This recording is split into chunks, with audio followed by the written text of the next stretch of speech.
If you think you're a real Joe Rogan fan, this video will put that to the test and reveal just how much you don't know about him. We'll explore the thrilling depths of his podcast, uncovering banned episodes, heated rivalries, outrageous conspiracies, and much more. So prepare for a deep dive into 5 extensive tiers of this 14-year-old podcast where we uncover who Joe Rogan truly is.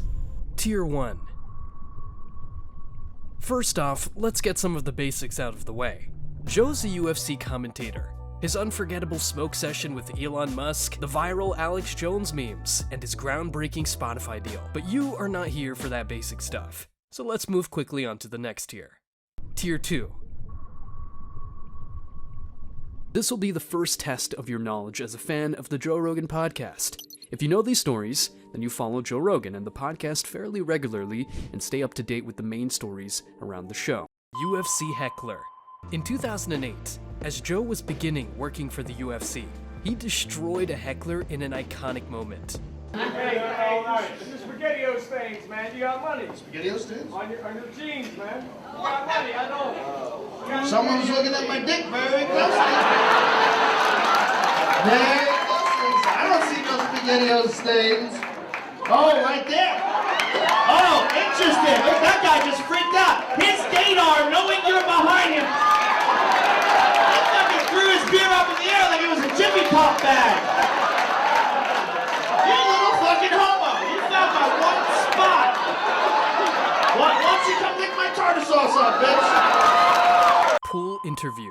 I'm sure most of you know that Joe has a huge love for the game of pool. He was known for spending loads of time at pool tables and is actually quite good. All the way back in 2008, Joe got interviewed at one of the pool championship games, but he was way too high. Hello, this is Vanessa de la Cuetra with Inside Pool Extreme News. I'm here with Joe Rogan after watching the Ultimate 8-Ball Challenge matches. Welcome, Joe. Thank you. Thanks.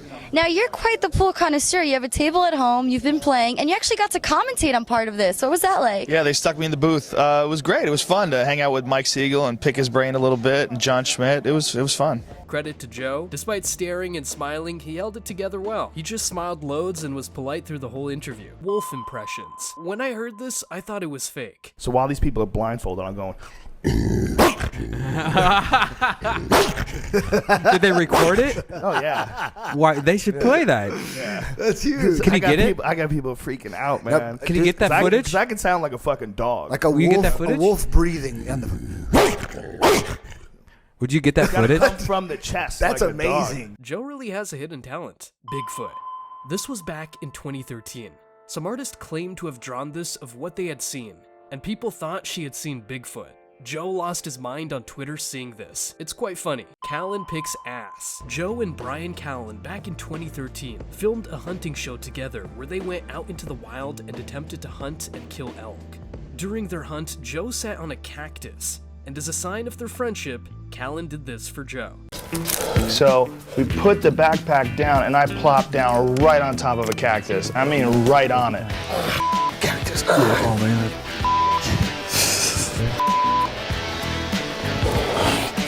You know, no big deal. So then when we got back to the campfire, Brian took him out with tweezers.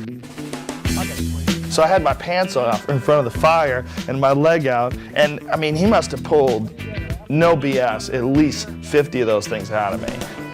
No, I mean this way. It looked like I had like little zits all over me for like a couple of weeks afterwards. Super Joe Rogan Bros. Joe Rogan has his own game. Yep, you heard me right.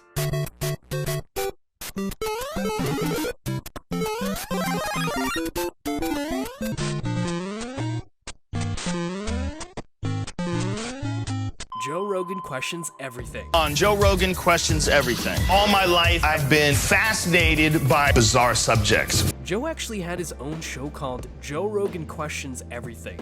The show was released in 2013, and it only had one season on the Sci-Fi Channel.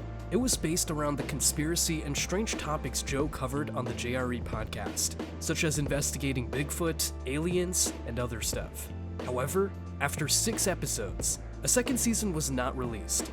This was likely due to costs and bad ratings, as well as the overall direction of Sci-Fi's programming at the time. Joey Diaz wedding. Joey's marriage had a legendary lineup. with everyone from the early days of the podcast being there, such as Eddie Bravo, Redban, Ari Shafir, and Joe himself. Joey Diaz. The Joey Diaz wedding. Here it is. Check out that post-interview. So how do you feel now that you're married? How do you think your life's gonna change? What the fuck you asking me questions for, cocksucker? It's the same shit. Let's do it for the bro. What the fuck? Pass the reefer. What's with the questions? Put away the whip. After all these years, why did you decide to tie the knot? What the fuck? You live, you walk. You're walking on ice, you might as well dance. You know what I'm saying? Royler Gracie. One of the biggest upsets in BJJ history was when Eddie Bravo, a young brown belt, tapped out Royler Gracie, one of the BJJ GOATs, live in Brazil, with Joe there to support his friend. Sure, bam, there I knew. Like once he dropped down, I was like, holy shit, that's locked in. You were screaming, man.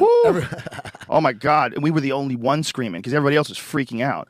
This Brazilian TV station had set up cameras there. They shut down the other matches so they could better light this match because Royler Gracie's a hero. And they were going to show Royler Gracie dominating the first time Abu Dhabi came to Sao Paulo. When you slapped this triangle on him, dude, all you heard was me and Jamie Walsh. Me and Jamie Walsh were yelling out, pull the head, pull the head. Oh my God, oh my God. It was just madness. Like, oh shit, what? We couldn't even believe it. And then once you did pull the head and once he did tap, it was like the world froze. Even today, Joe gets emotional talking about this, showing just how close their friendship is. Started pulling the head, and then Royler tapped, and it was insane. I was crying. Oh, Dude. man. Yeah, I can't imagine. I'll cry right now. Did he even know? Joe Rogan intro. The classic trained by day Joe Rogan podcast by night, all day, actually comes from Nick Diaz, the infamous gangster UFC fighter. You fight for the title. What's up, trained by day, Joe Rogan Podcast by night, all day. Nick Diaz, ladies and gentlemen. Fritz Harbor. Joe and Brian Callen managed to have exactly the same conversation in many different episodes. Well, Fritz Haber was a fascinating character. Yeah, we're made by like the Haber method that was made by a guy who was Fritz a Haber. Jewish guy. You know And the they horrible tragedy of Fritz Haber. You know the yeah, Haber method. incredible, yeah. There's a guy named Fritz Haber, and the scenario, like ironic scenario, was Fritz Haber. He figured out a way to extract nitrogen from the air. And this guy figured out how to draw nitrogen out from the atmosphere. Because he figured out a way to take nitrogen out of the air, create ammonia. Figured out this way to extract nitrogen from the air. Joe Rogan's father. Joe Rogan grew up without much of a father. Are you close with your dad? I had never met my dad. Single parent. You never met my dad. So thanks for bringing that up. I don't know mine either. Mine's name is Joe Rogan. However, fairly recently, Joe Rogan's biological father, Joseph Rogan Sr., would respond to some of Joe's claims about him. Crazy. He was like a psychotic person. Really? Yeah, he beat the fuck out of him. Like he would be the type to come he up. smacks women, beats the shit out of kids, beats the shit out of them. Joe, I don't know where you're getting all this stuff from. Picked my cousin's son up by the head of the hair, knocked him out, did this, beat up ladies. It's not right to be one-sided, Joe. There's two sides to a story, and you never heard mine. I'm really not the bad guy. I gave you 25 plus years. Give me 25 minutes. That's all. I'll meet you halfway. I'll go anywhere and meet you. Look in my face when I'm talking to you and tell me I'm lying. But I know you're lying. Joe Rogan Sr. and Joe Rogan's half-sister would then go on Gary the Numbers Guy podcast, making claims that Joe Rogan's mother took Joe Rogan when he was a child without the father's consent. And right as he turned 7, your ex-wife just took him from you with her boyfriend, correct? Mm-hmm. What did you do at that point? Well, when I went over there, I called up first and nobody answered the phone. I went over there that Saturday morning. And the gentleman that was taking care of the janitor of the building they lived in said, "Hey, how you doing, Pop?" I said, "Oh, how you doing? How's everything? You see my son? He said, "They're gone." I said, "They're gone? Where they moved?" "Yeah, man, California." What was going through your head when that happened? My head was straight, but my heart bounced. I didn't even know where they were going. I didn't know where they were at. Joe has not spoken about this at all since the whole incident of his father coming out, Joe Rogan Sr. believes it is because they took legal action. Then my lawyer, I went to see my lawyer, and he sent them a cease? We sent Joe a cease and desist letter from further defaming my father. And what happened with that? Joe has not spoken of my father since. Wildfire arson accusations. In 2020, there were severe wildfires on the west coast of the US, which caused widespread destruction. However, Joe Rogan on the podcast with Douglas Murray said that these forest fires were being started by left-wing activists and was not being reported on due to the political bias within the media. There's a madness going on there. You want to talk about madness of crowds? That exemplifies that right now. And it's to me, they've arrested people for lighting forest fires up there. They've arrested left-wing people for lighting these forest fires. Air quote activists. And this is something that's also not widely being reported. These claims were debunked by the FBI and state police, and Joe began to be bashed by the mainstream media for these false accusations. Joe would shortly after apologize for these accusations on his Instagram. Hello, everybody. I need to make an apology and a retraction. I said something on the podcast with Douglas Murray about people getting arrested for lighting fires, and I got duped. It's wrong. The Jack Dorsey podcast aged badly. This podcast has one of the worst dislike to like ratios on any Joe Rogan podcast. It was with Jack Dorsey, who at the time was the CEO of Twitter. This podcast was hated so much that Joe would shortly after have to come out and apologize for this episode. So we should talk about this, the Jack podcast, because everybody got so upset about it. And let's clear up a few things. First of all, the guy seems to be willing to talk about anything. It's not that I didn't want to talk to him about those things. It's just he was being, I wouldn't say he's evasive, but he was basically just saying what he knew based on the company policy. Following the podcast, Joe Rogan would later have Jack Dorsey on again 1 month later to address the issues from the first podcast. In this episode, Jack Dorsey was also joined by Twitter's global lead on legal policy, trust and safety, Vijaya Gadde, along with Tim Pool, who is an independent journalist. However, since this podcast in 2019, Vijaya Gadde was recently fired when Elon Musk took over Twitter. The reasons for this are clear to see, especially when you look back at this 2019 episode. For example, Gadde would say in this episode that Twitter is not left-leaning. Your platform restricts speech. Our platform promotes speech unless people violate our rules. And in a specific direction. In any direction. But Uncle, I don't want to say his name, the guy who calls for death gets a suspension, the guy who insinuates death gets a permanent ban. But Tim, you're misinterpreting what I'm saying, and I feel like you're doing it deliberately. It's not about one particular thing. It's about a pattern and practice of violating our rules. And you have a pattern and practice of banning only one faction of people. I don't agree with that. Quillette recently published an article where they looked at 22 high-profile bannings from 2015 and found 21 of them were only on one side of the cultural debate. But I don't look at the political spectrum of people when I'm looking at their tweets. Right, you have a bias. I don't know who they are. You're biased, and you're targeting specific individuals because your rules support this perspective. No. However, ultimately in 2023, when the Twitter files were released, it became clear that Twitter was in fact actively shadow banning right-leaning members of Congress and protecting left-leaning politicians. There's way more to this story, but here's one example. Mr. Roth, Miss Gadde, did either of you approve the shadow banning of my account at Lauren Boebert? Yes or no? No, I did not. Not to the best of my recollection. Well, let me refresh your memory, because on March 12th, 2021, and Mr. Roth, I know you looked at it because Fascist Twitter 1.0 had a public interest exceptions policy, which means for members of Congress to be shadow banned, it had to go before you, Mr. Roth. So I'll ask again, did you shadow ban my account? Yes or no? Again, not to the best of my recollection. So the answer is, Mr. Roth, yes, you did. The replacement of Redban. Brian Redban has been on the podcast more than 50 times as a guest, ranking 7th for those with the most appearances on JRE. However, in the origin story of the Joe Rogan Experience, Brian Redban plays an important role as Joe actually hired Redban back in early 2009 to work as a producer for the podcast. Redban became slightly problematic. Redban at times would say things out of context, which would annoy Joe. For example, this clip where Redban brings up a random story about the Olive Garden.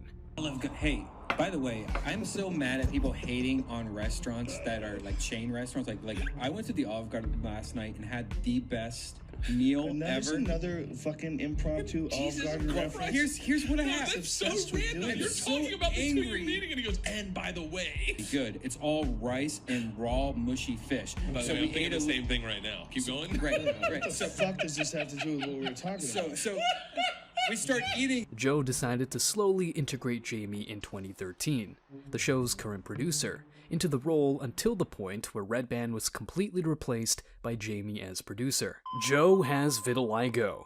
A more obscure fact about Joe Rogan is that he actually has vitiligo. This is an autoimmune disorder which causes the skin to lose color. Joe Rogan is open about his vitiligo, but he would also go on to say that his switching to the carnivore diet helped improve it a lot. Joe Rogan, playable character, UFC 3. In the 2018 UFC 3 game made by EA, there's actually an Easter egg that you can do when you use GSP and finish someone with a turning sidekick that actually unlocks Joe Rogan as a playable character that can be used in the game as a fighter. Here we go, we got Joe Rogan. Let's take a look at his stats. He's got Taekwondo and the Butcher. The Machine Story. This is one of the first viral moments to come out of the Joe Rogan podcast. It was from episode 95 in 2011 with Bert Kreischer with Redban also still as a producer. The story goes with Bert Kreischer going to Russia to learn the language, but this was in the 90s, so Bert says he had to play the Russian mob to allow him to go to Russia. Therefore, because him and his class had to pay the mob for protection, in return they got 2 young Russian mobsters who would live with him and his class. Bert and his class were told not to speak to these guys, but he decided that he must speak to these 2 mobsters, and so decides one night to go to their room. When the mobster answers the door and says something to Bert in Russian, Bert panics and replies in Russian, "I am the machine." The mobster starts laughing and brings Bert into the room where they were having a party. He makes Bert repeat to the whole party, "I am a machine," and everyone starts laughing. From there, the mobster and Bert become good friends and spent a lot of time together. Anyways, these mobsters introduce Bert to more mobsters who say that Bert is hilarious if you give him alcohol, and then the story gets crazy. I don't want to butcher the story and spoil it, so if you want to watch the full story, I will leave the animated version in the description. Bert Kreischer even released a full movie adaptation of the Machine Story in 2023. Joe Rogan N-word controversy. In early 2022, Joe Rogan received a lot of backlash for a compilation of him using the N-word and other racial slurs. There's a clip from 11 years ago. I was telling a story on the podcast about how me and my friend Tommy and his girlfriend, we got really high. We were in Philadelphia and we went to go see Planet of the Apes. And we didn't know where we were going. We just got dropped off by a cab and we got dropped off in this all black neighborhood. And I was trying to make the story entertaining, and I said we got out and it was like we were in Africa. It's like we were in Planet of the Apes. I did not, nor would I ever say that black people are apes, but it sure fucking sounded like that. And I immediately afterwards said, that's a racist thing to say. I deleted that whole podcast, but obviously somebody made a clip out of it, and I wish there was more that I could say. But all of this is just me talking from the bottom of my heart. It makes me sick watching that video. This created a storm on the internet, with many calling for him to be cancelled. Joe did ultimately survive this cancellation attempt, and was backed by many, such as, at the time, UFC middleweight champion Israel Adesanya, which Joe said made him tear up. There's a lot of this game. There's a lot of snakes in this game. I've been in this fight game since 2008. And Joe Rogan is one of the nicest, coolest, humble motherfuckers I've had the pleasure of working with.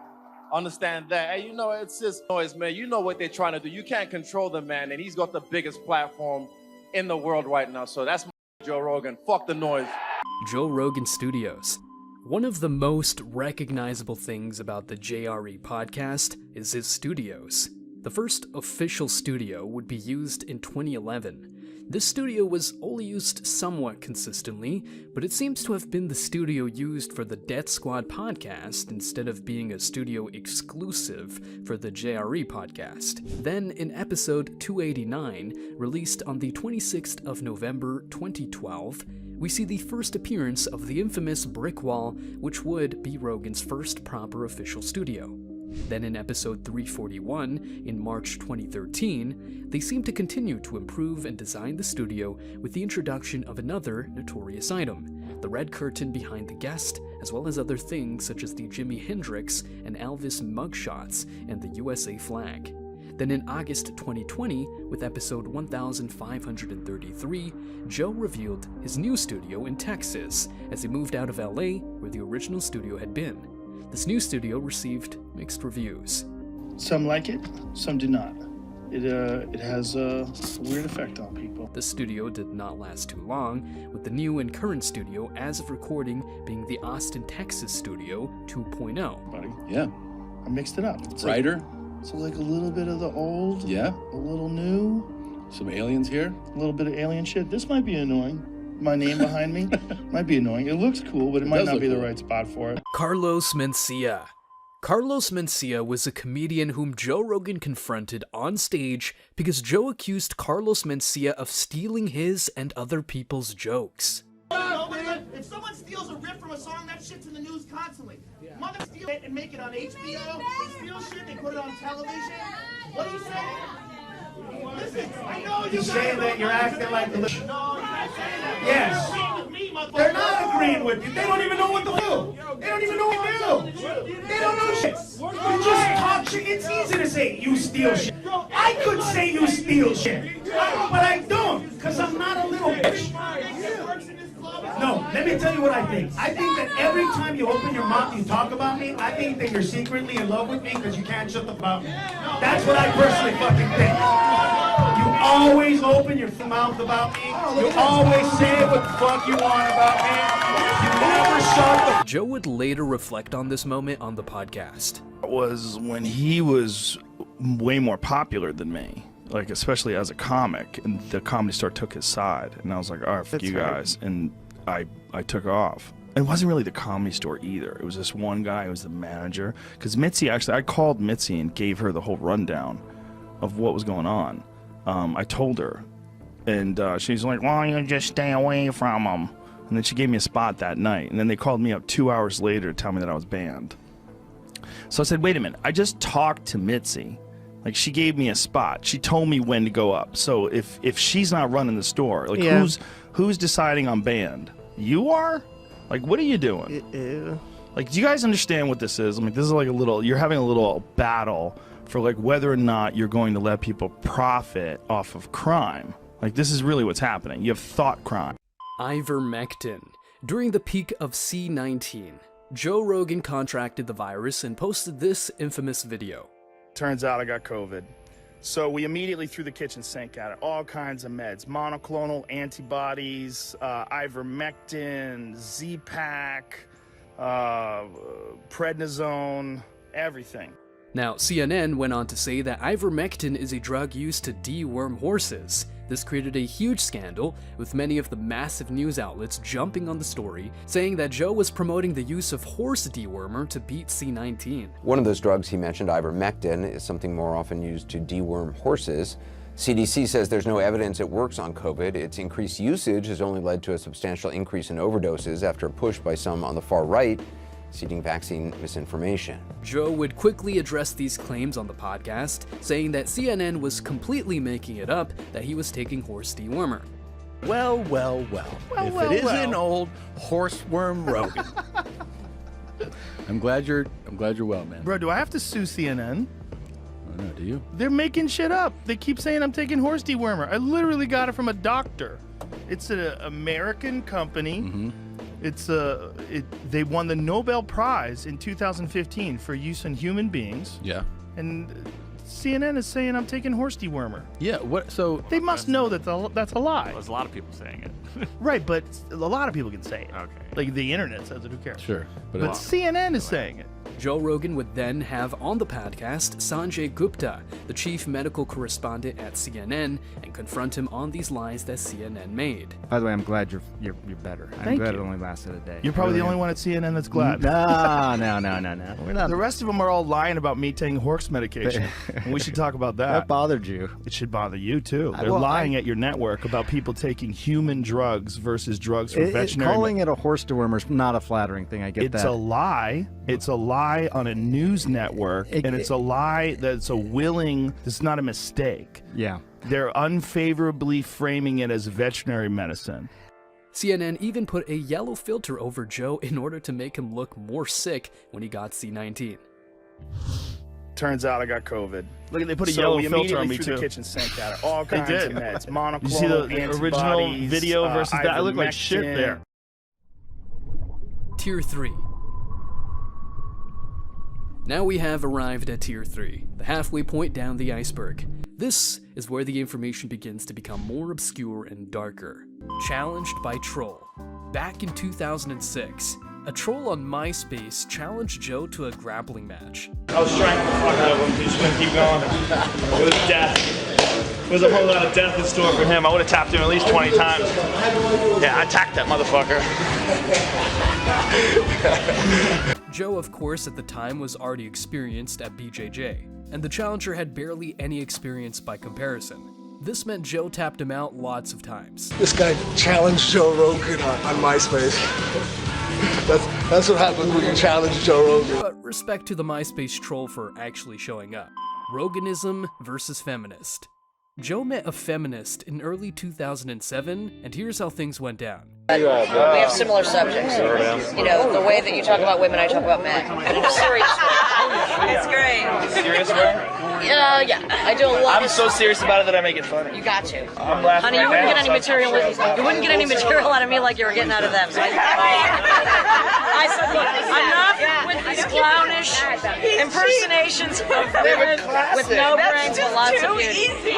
Well, the ones that are smart are Look never in my eyes funny. when you're talking. Like, I know, exactly. I always do that. I don't think so, Joe. Yes, I do. Stop this dumb intimidation stuff. I was thinking. I'm allowed to think. I know. I think I look down.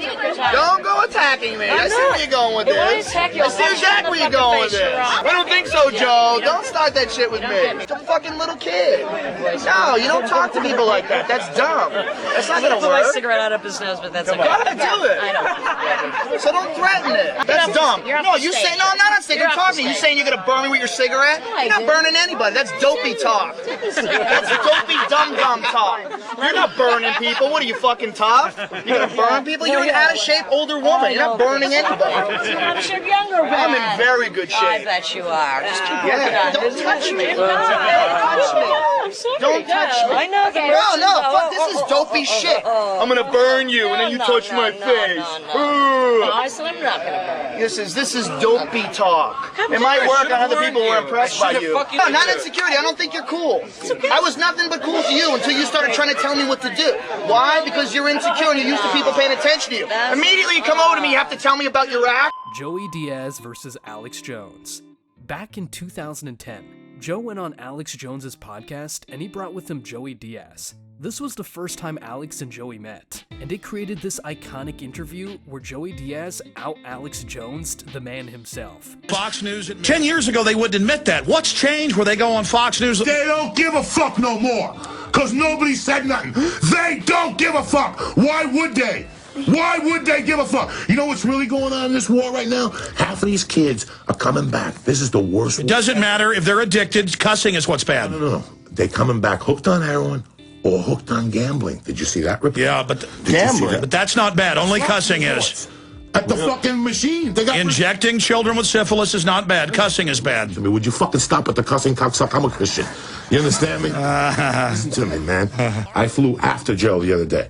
I flew on the flight afterward, and I had fucking a bag. I knew an F word was coming. With I had a little bag of reefer in my fucking... No, you didn't. Yes, I do. Well, this is a conspiracy thing. This is just to show you how hard the airport people are working with that fucking x-ray machine. Now, I had it in a baggie, and I put it under my left nut. No, okay, we're not telling this story. That's enough. Yes, for freedom of speech, I'll call Obama right now, motherfucker. This is real corruption. I got freedom. This is out of control. No, this is not. You're out of order. Little Esther's out of order. This whole fucking joint's out of order. He is worse. Hold on. He is worse than Avi Bravo. Much worse than Don't bring, I love him, but don't bring this monster in here. Okay. We're looking for the truth on this show. This is about the truth. It's got a point. I got there, and I had baggy clothes on, and I had a belt on. They said, because you have baggy clothes on, they didn't know I lost 100 pounds. They said, we're going to put you through the x-ray machine. I'm standing there sweating bullets with this baggie under my fucking left that's nut. enough. Because Stop. my left nut's bigger than the right nut because I'm a righty. Stop. People don't know that. I thought I had cancer for a couple of weeks. You know, the opposite hand is It's always like bigger than the Satan is other. in the control room. Listen to me. So I'm standing with my legs open. Quake addiction. One of the most common Roganisms is, I used to be addicted to Quake. It is a super old game which Joe is addicted to. He's been playing it for 20 years. Joe was so addicted that he spent $10,000 per month on a lightning-fast internet connection to play the game. Family. Joe actually has a wife and 3 daughters, but the eldest daughter is from a previous relationship. There are not many details, as Joe has said in the past that he wants to keep his family private, which is why he doesn't mention them on the podcast, because he says there are a lot of weird people online. Literally 5'3". Imagine you're in LA one day. You look up and see Joe Rogan is literally 5'3". Well, this actually happened. Apparently someone paid $17,500 for a skywriter to write 10 messages as a wedding proposal. However, at the end they decided to throw some jokes in there, such as Joe Rogan is literally 5'3". Now this is the official story. Nobody has come forward to claim this joke, so who knows? RSS feeds. Back on episode 91, which is now deleted, there is a legendary argument between Bill Burr and Redban. A lot of controversy with this Stitcher app.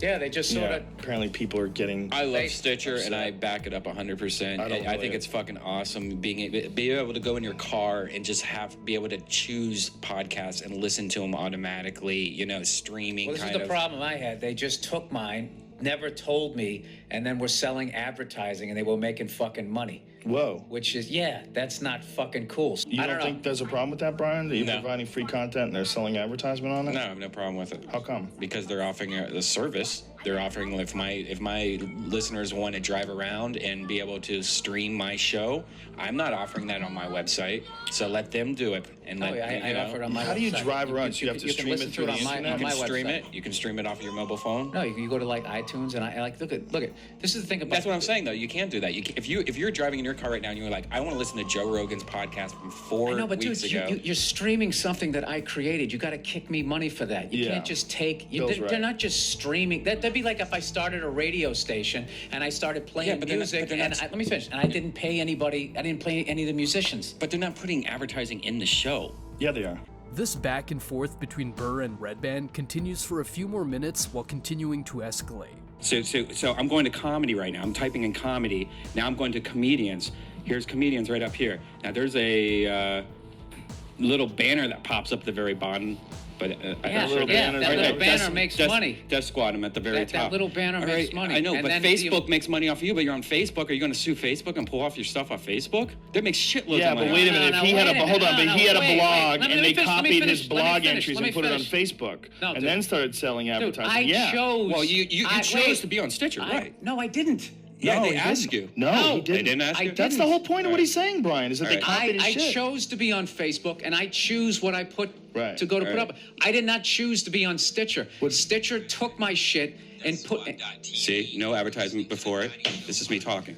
Okay, Brian, he's talking. Yeah, dude. You know, it's like I'm trying to explain it. We had it right there, and you're so convinced of your argument. I mean, if you're totally convinced of your argument, I'll just stop. People are going to Stitcher. So you have a problem with YouTube too, then? Do you have videos on YouTube? Dude, this is one of these guys. Like this is one of these guys where it's just like you can't make a point because he's already RSS already thinking of his next point, and he just wants to be right. No, I'm just saying that's what RSS feeds. If you don't want your shit like distributed and like made money off it. Like, you don't have an RSS feed on your website. RSS feed on your website is for other websites to grab and use your content. No, it's not. It's to get shit for free. Applications. No, it's to download shit for free. It's something that allows you to keep up with people as they put out podcasts to go to your iPod. Stitcher does. Stitcher grabs your RSS feed and repackages. No, it doesn't, Brian. It copies your MP3. You're wrong. And it gets it from copies your your RSS MP3 feed. and then sends it out through its own application Dude, and I'm has gonna tell you right now, advertising on dude, its you are application. 100% wrong, and there's no way to convince him because he's totally convinced of his argument.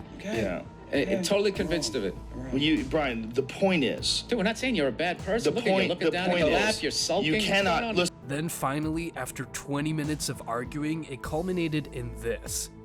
Brian, they're making money off something that's available for free. You can't do that. You can't make money off someone's content without kicking them. Wait a minute. All right, let's go. Let's go this route. All right. Why are you talking about it? I'm trying not to. You injected because you have like this stuck-up attitude. Like I don't have a stuck-up attitude, man. I understand. Dude, I watch NFL football on fucking NBC.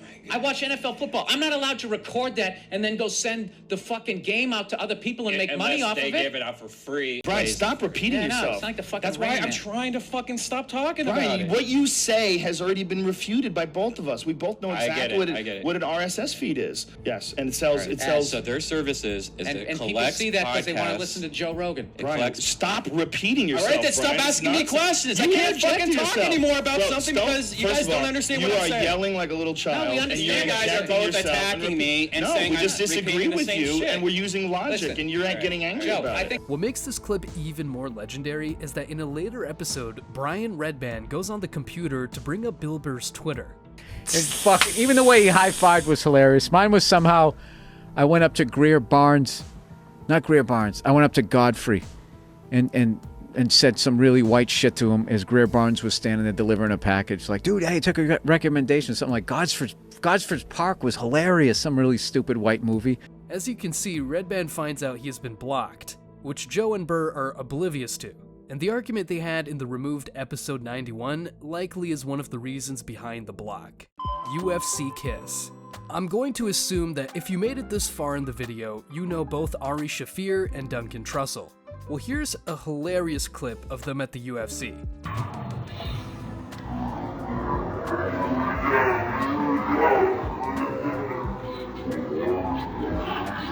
Aztec Death Whistle. So Joe and Brian Callen blow into this Aztec death whistle made by the Aztecs to let the enemies know that their death was coming. You want to hear an Aztec death whistle? Sure.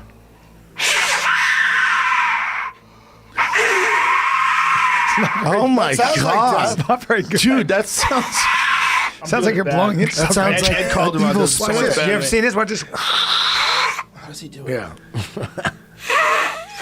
Whatever. Apparently the Aztecs. That was only my second time doing it. Wait, which way is it? This way? That way, yeah. I think you got to cup it. Suck on it, though. Suck on it, Callen. Suck it in. So they would... The Aztecs, when they were taunting the enemy, they would do that on the hillside. Like while they were camped out and sleeping, they would keep them up all night and psychologically fuck with them. Jesus Christ. 1,000 of them at a time blowing that death whistle. That's like scary. let Watch them this. know death's coming. Not very Dude, it smart. sounds like someone yelling. Ironically, they blew into the whistle live on the podcast for millions to hear in January 2020. And only a few months later was, of course, the global pandemic. Irishman call out. Joe Rogan got called out to fight an Irishman. I'm not surprised Joe ducked this guy. Joe Rogan, I'm making this tape for your face and for your body. I want to fight you, plain and simple, right?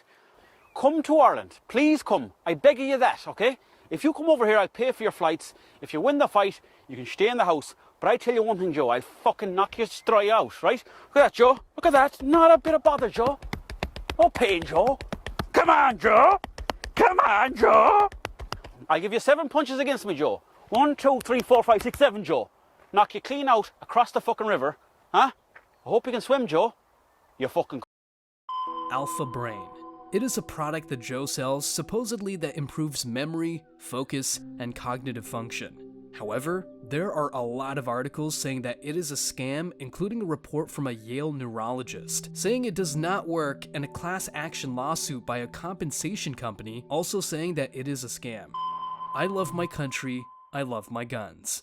Joe, Redband, and Duncan Trussell reacted to an old patriotic country song in episode 139. By the way, I'm not dissing this guy at all, and I fucking love this music, and I love his song, and I love that kind of music. I like a lot of Toby Keith songs. I don't have anything wrong with patriotic songs. At the end of it, listen, this guy does this little speech, and this is like this old dude that's like, I love my country. I love my guns. I love my family. I love the way it is now, and anybody that tries to change it has to come through me. That should be all of our attitudes. This is America. And a country boy's good enough for me, son. We are as evolved as I need. Let's stop right here. That's how cancer cells talk. And exactly. If you could listen to a cancer cell, that's what it would sound like. It's just so fucking stupid. It's like, I love my guns. Oh, what? That's you? I love my country. I love my guns. Yeah. Oh, Jesus, dude. Just hurry up and die. Will you fucking hurry up? Just die, you fucking Model T human being. You dipshit. Just die. I love my family. I love my guns. What? Yeah. Hey, Brad tries to take those. Gotta come through me. Yeah. Okay, look, I'm not saying I want to take your guns, dude. All right? I don't want to. I like guns too. I love my family too. All right? Settle the fuck down. I love walking. I don't need to ride any horses. I don't need domesticated animals. That's complicated. Anybody who wants to domesticate horses got to come through me. I love being a hunter-gatherer. I love having a lifespan. I love being a single-cell organism. There's no need to expand. We're all having a good time down here in the bottom of the ocean floor. Anybody wants to change that, got to come through me. I love being a carbon molecule. Mike Baker is Joe's CIA handler. This conspiracy theory is based on this Reddit post. If you are familiar with the Joe Rogan Podcast, then you will know who Mike Baker is. He's been on the podcast as of recording 17 times, usually making an appearance around every 6 months. He is a former CIA covert operations officer and current CEO of Portman Square Group, a global intelligence agency. The theory goes that Mike Baker is actually still on the CIA payroll, that he is not retired, and that he instead is told by the CIA to go onto Joe Rogan Podcast to sow disinformation and confusion among the population. He also didn't help his case when he was talking about his kids who have names which make it seem like he just made it up on the spot. We got, for Christmas, we got the two youngest ones, Muggsy and Sluggo, we got iPhones for them. Right. But the problem is locking these things down, right? And trying to keep them from seeing shit. Rafael Torre. Rafael Torre was a very famous and infamous fake BJJ black belt whose story took a dark turn. He was involved in the early humble beginnings of MMA, working as a reporter in the mid-90s interviewing fighters. I wanted to support the sport in any way I could. I was broke, I was a film student, but I thought, I have a camera, I can make a movie. Everybody was cool with me, but some people really, really were much nicer, and one of those guys was Rafael Torre. Romy, what style are you? Jiu-jitsu. When I think about Rafael as a reporter, I thought he did a good job. For somebody like Rafael Torre to write a story about you, and you see yourself on the internet, you're like, wow, that's like a badge of honor. I would consider him one of the early guys in the sport that helped build the sport. He was from Brazil. His father specifically was from Brazil. Brazilian Jiu-Jitsu school started springing up. Brazilians came up here, started opening them up left and right. He knew a lot about Jiu-Jitsu, and he'd been training for a long time. I was 14-0 before I retired. However, the lies would first start to emerge when Torre would say he was coming out of retirement to settle a blood feud match with an old student. Was fighting one of his old students. It was a vendetta. And I went out there to film him, and I saw all the techniques he was doing, and I couldn't help but notice as he was doing them that they were sloppy. That's a generous way of saying it. The fight ended with Torre submitting his opponent. However, it was clear to all those who watched that the fight had actually been two very amateur fights and that Torre had just paid off his opponent. It was a fixed fight. So then I'm like, oh man, for this fight I want to be right up cage side. And I go up there and I look at it. Here we go, round one. Rafael Torre on the ground. Kind of playing out in slow motion, like moving from one thing to another, and the guy not really putting up much of a fight. Rafael Torre, another big knee, Rafael Torre. Knee bar. Rafael Torre, he's got him in a knee bar, he's tapping, it's over. The leg isn't even fully extended, and Big Joe starts to tap. Call it rapid cognition, right? When you know right away. After that point, it came out he lied about everything. He was not from Brazil, he wasn't a black belt, and his name wasn't even Rafael. As a result, he was banished from the MMA community. But it turns out Joe also knew this guy and actually had a very small involvement in this story's dark turn. Yeah, he was an interesting character. He was a fake Brazilian Jiu-Jitsu black belt. My friend Eddie Bravo called him out. Wait a minute. Fake? Yeah, he was fake. He's a fake black belt. He was telling everybody he was a black belt. And then years later, dude wound up murdering somebody. Oh, Yeah. What? Yeah. With jiu-jitsu? Yeah, he murdered the guy with jiu-jitsu. No, so he knew strangled something. the guy. It was weird because I got semi-involved in it, in that the guy who wound up ratting him out to the cops was one of Eddie's students. And I was talking to the guy on the phone about it. I was like, what's going on with that guy? And then the cops called me afterwards and said, hey, we were tapping that guy's phone. We want to know what you know. He's a fake black belt. I told him the whole deal. And I had heard that he killed somebody, but I wasn't sure if it was true because the guy's so full of shit. Yeah. This is how full of shit this guy was. This guy had a friend drop him off in the woods because he said he was going to a Kumite karate contest, like a big karate competition, but it was no rules and it was secretive. So he dropped him off in the woods. Like, he had a duffel bag with him, rather, and it's like a duffel bag that's just big enough to fit a trophy in it. Yeah. Right? Like about this big. So he leaves, goes out into the woods. The guy comes back the next day. He's got a trophy, no duffel bag. So he brought a fucking trophy with him. And then he came out of the woods like, yeah, I won. I fucked everybody up. And like, so he thought this guy would tell everybody that he beat everybody in this karate tournament. William Randolph Hearst. It is well known that Joe Rogan constantly talks about William Randolph Hearst, to the point it has become a meme.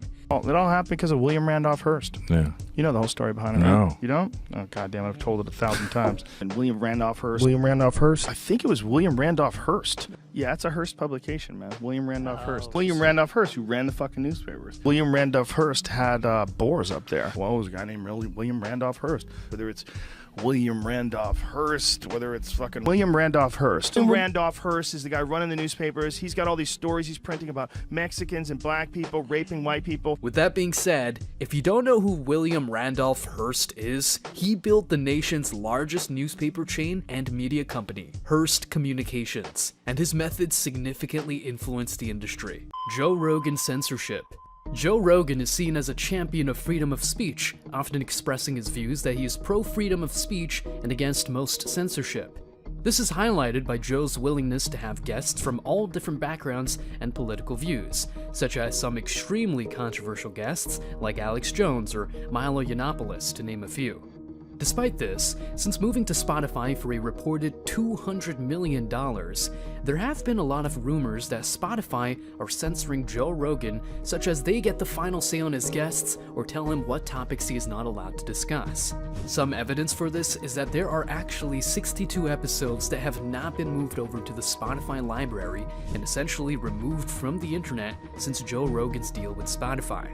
Joe has not really addressed this topic much, apart from his brief comments on the situation on the A Dude and a Bros podcast. Yeah, that's the criticism of me being on Spotify. Yeah, how's that been? How's the movement? They don't give a fuck, man. They don't care what you do? They haven't given me a hard time at all. There's a few episodes they did one on their platform that I was like, okay, I don't care. The real reason Fear Factor was cancelled. As I'm sure most of you are aware, Joe was a presenter for the show Fear Factor. There were 6 seasons of the show, but it was ultimately cancelled in May 2006, with the official reason being the steady drop-off in viewership. However, it was then brought back in 2011, promising bigger stunts, but was then abruptly cancelled again. The real reason for this likely being an extremely disgusting and controversial episode where the contestants would have to drink either a yellow or white fluid, which apparently came out of a donkey. This episode was never aired in the US, and it is no surprise why. Go. Joe Rogan and Alex Jones, Belly of the Beast. This is a short one, but funny and interesting nonetheless. Back when Alex Jones and Joe Rogan both had hair around 13 years ago, they decided to get high in DC and run around in George Bush masks and made this video. Belly of the beast, belly of the beast, belly, Central Texas, belly of the beast. Who dares to travel into dark? Moon landing conspiracy. In the early beginnings of the podcast, Joe was a moon landing denier. Well, this is my take on it. I am not saying that I have any information that anybody else doesn't have. I'm not saying that I know that we didn't land on the moon. I'm not saying that I know that everyone's a liar. I'm not saying that it was a total hoax. All I'm saying is, when I look at all of it, when I look at the photographic evidence, or I look at the fact that we haven't been back since 1972, when I look at the fact that no humans except the Apollo astronauts have ever gone through the Van Allen radiation belt, the fact that no one's even done a flyby around the moon since then, it seems weird to me. However, over time and as the podcast continued to grow, Joe would go on to change his stance and now believes that the moon landing is real. What made you make the switch from like being a moon landing denier to like That's a good question. crazy if you don't No, I don't think we're crazy. No, this is my take on it. And I've looked at a lot of very compelling documentaries that explain why they think it was hoaxed. And they'll show you some footage, and you can look at some of the footage and it looks fake as fuck. There's some footage that to me looks really doctored. There's to this day? Yeah, to this day. I don't think that I know whether or not we went to the moon, but I'm telling you that if you wanted a juicy conspiracy to get excited about, I've looked into it, it's the man. best one to get excited about. They lost all the data. However, since Joe Rogan changed his views on the moon landing, it is speculated in the deep depths of Reddit that this is some evidence that the CIA got to him. Because as his influence grew, the CIA needed to control Joe and his conspiracy theories, and him changing his stance on the moon landing is evidence that the CIA did in fact get to him. I went to You dinner know with a that guy. moon landing denier? Oh yeah. I mean, used I to know be you know one. Alex Jones. I used to be a moon landing denier. I used to believe totally that we never went to the moon. Because there was a documentary that came on No. Fox. Yes, trust me. No, Fox, I didn't Google you in hard the enough before I came on here. In the 1990s, Fox had a show called Conspiracy Theory, Did We Go to the Moon? And they aired it on television, prime time. And they got me hook, line, and sinker. And for years, I believed that we didn't go to the moon. The fleshlight. Joe Rogan used to promote Fleshlight, which, if you don't know, is a masturbatory aid. He did an ad for it 11 years ago, which has gone down in history as one of the funniest ads in history. The ad begins with Duncan Trussell explaining a disgusting story involving one of his own fleshlights. What? This is a disgusting story. I didn't clean one out, and I left it sitting on top of the shower. This is a gross story, and I can remember. How bad did it smell? It's the smell is what I imagine the Zerg hives in StarCraft smell like. But then, in true Joe Rogan fashion, the story continued to descend into madness as they talked about how a baby could come from the offspring and cause an apocalypse. Imagine if that's where it gets born, in the bottom of a fleshlight from some sick fuck that never bothered to clean it, and he tried to fuck it twice. Could you imagine? That's the end of the world. The one fleshlight. Can you imagine if your loads on their own could make people? They just grow like mushrooms or Could something. you imagine? I mean, we know that you have to interact with a woman and make eggs. You have to Yeah. crack eggs and make babies that way. But imagine if that wasn't the case. Imagine if every time you came, it made people. Wow. Imagine if people came out of your dick. And there's just people everywhere. Everywhere. They're like, Then they continue down the rabbit hole. No one would stop. We wouldn't stop. We would not stop jerking off. We'd have entire continents covered. And you'd come up And with a we good wouldn't stop reason why jerking you're off. jerking off. Yeah. Like you'd rationalize, like, well. What the fuck? I gotta do what I gotta do. I'm a man. Yeah. Bang. That's a new baby. the government would get involved though and make you so you can't come. And then to wrap it up, Joe does his shameless plug. Ridiculous. Anyway, go to joerogan.net, click on the link for the flashlight. That was a commercial. Enter in the code name Rogan, and you get 15% off. #1 sex toy for men. Best commercial ever. That was the best one we ever did. Joey Diaz edibles causes Owen Benjamin to go insane. Owen Benjamin was a guest on the Joe Rogan Podcast 3 times, with his latest appearance being in March 2018. Owen Benjamin was a promising comedian and actor, but today he has been completely censored off all social media, including his 3 episodes on JRE being removed, and instead, he currently runs a cult known as Beartaria. So how did he get to this point? Well, there is a pivotal moment in which Owen Benjamin went on Joey Diaz's podcast in May 2016. On this podcast, Owen ate one of Joey's infamous Death Star edibles. For context, an average edible is 10 milligrams. A Death Star is 500 milligrams. So, unsurprisingly, Owen got way too high and ended up just walking off the podcast entirely. Tremendous. Yeah, those things are strong, Owen. Yeah, you just relax. Man. This is the devil here tonight. How can you handle 6 dogs? Because we're in training, Owen Benjamin. You want to take a walk? You all right? Yeah, I'm going to take a walk. Get some air right there. Get some air in the back. He abandoned shit. From this point on, Owen Benjamin would first start just going crazy on Twitter. He would get into long arguments and go on huge rants. This led to Joe staging an intervention, essentially with Owen Benjamin, on what would be his last appearance in the podcast in early 2018. I wanted to talk to you about social media. Okay. Because I love you. I love you too. I think you're a very good guy. I really do. But you are the worst representative of yourself on social media. I'm a bad lawyer of myself. It's a bad form of getting out tricky ideas. It's a bad form. But you are, without a doubt, addicted. However, this fell on deaf ears, and Owen Benjamin would continue to attack people on Twitter, ultimately resulting in him being banned and later also removed from YouTube. From there, he went on to start his own cult called Beartaria, which he still runs today. Some of their key points are that it is based in a compound out in the countryside in America, which they all live in. They believe in flat Earth and are completely anti-government also. Joe would later go on to say this. Ruined his life. It would have been about 200 to 250 Yeah, people. I heard that the guy podcast. You're saying like 250. Opened the door and went out. Joey made a video, but the day it changed Owen's life.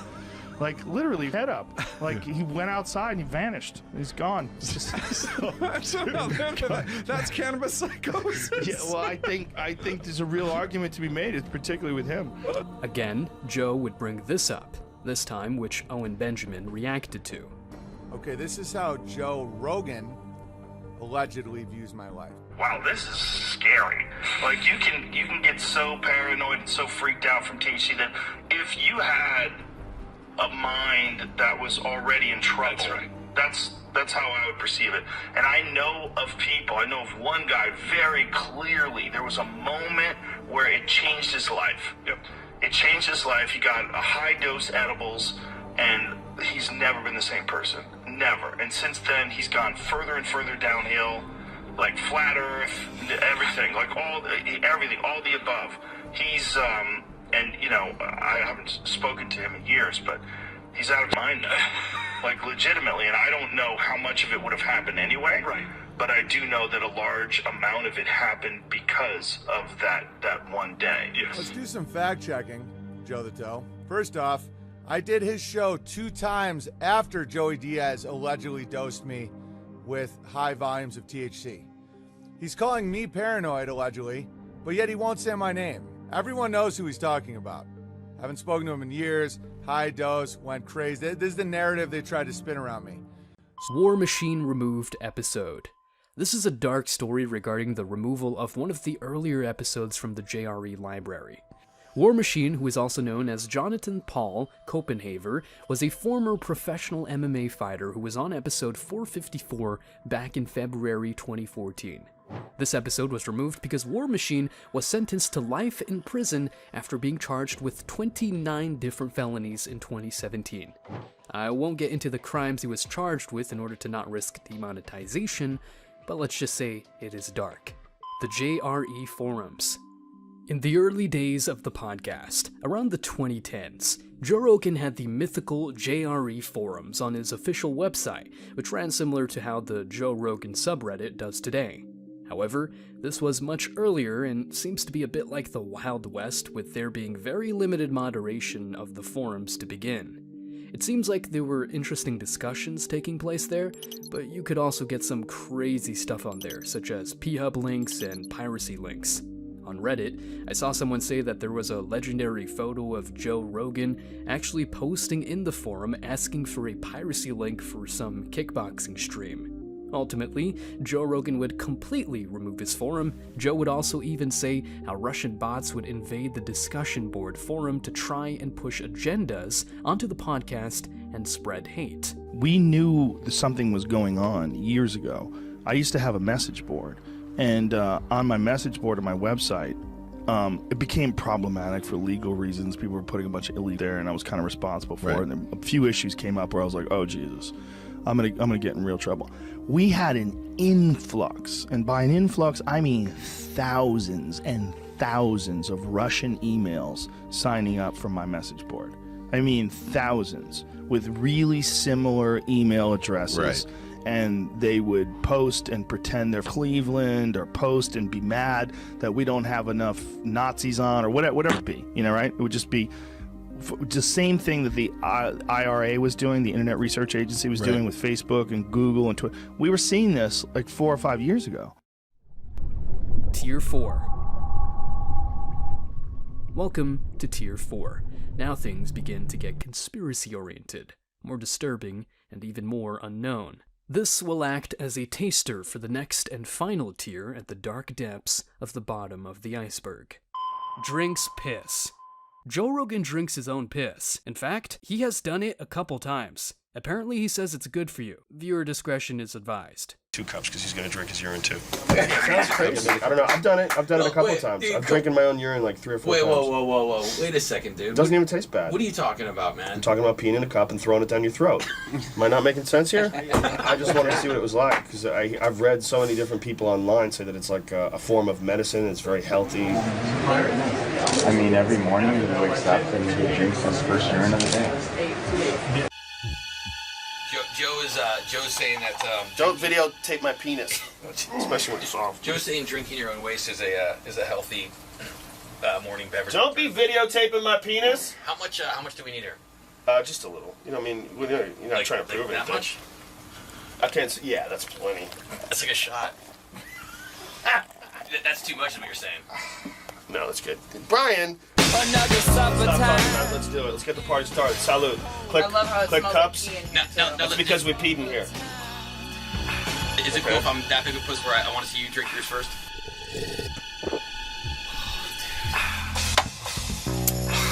Wow, it's strong this morning. Very vitamin-y. Very vitamin. Just throw it back, bro. Okay. Don't be a pussy. Damn, that's what I'm talking about, son. No big deal. No big deal. He's throwing up. He can't throw it up. This is awesome. Joey Diaz and Whitney Houston.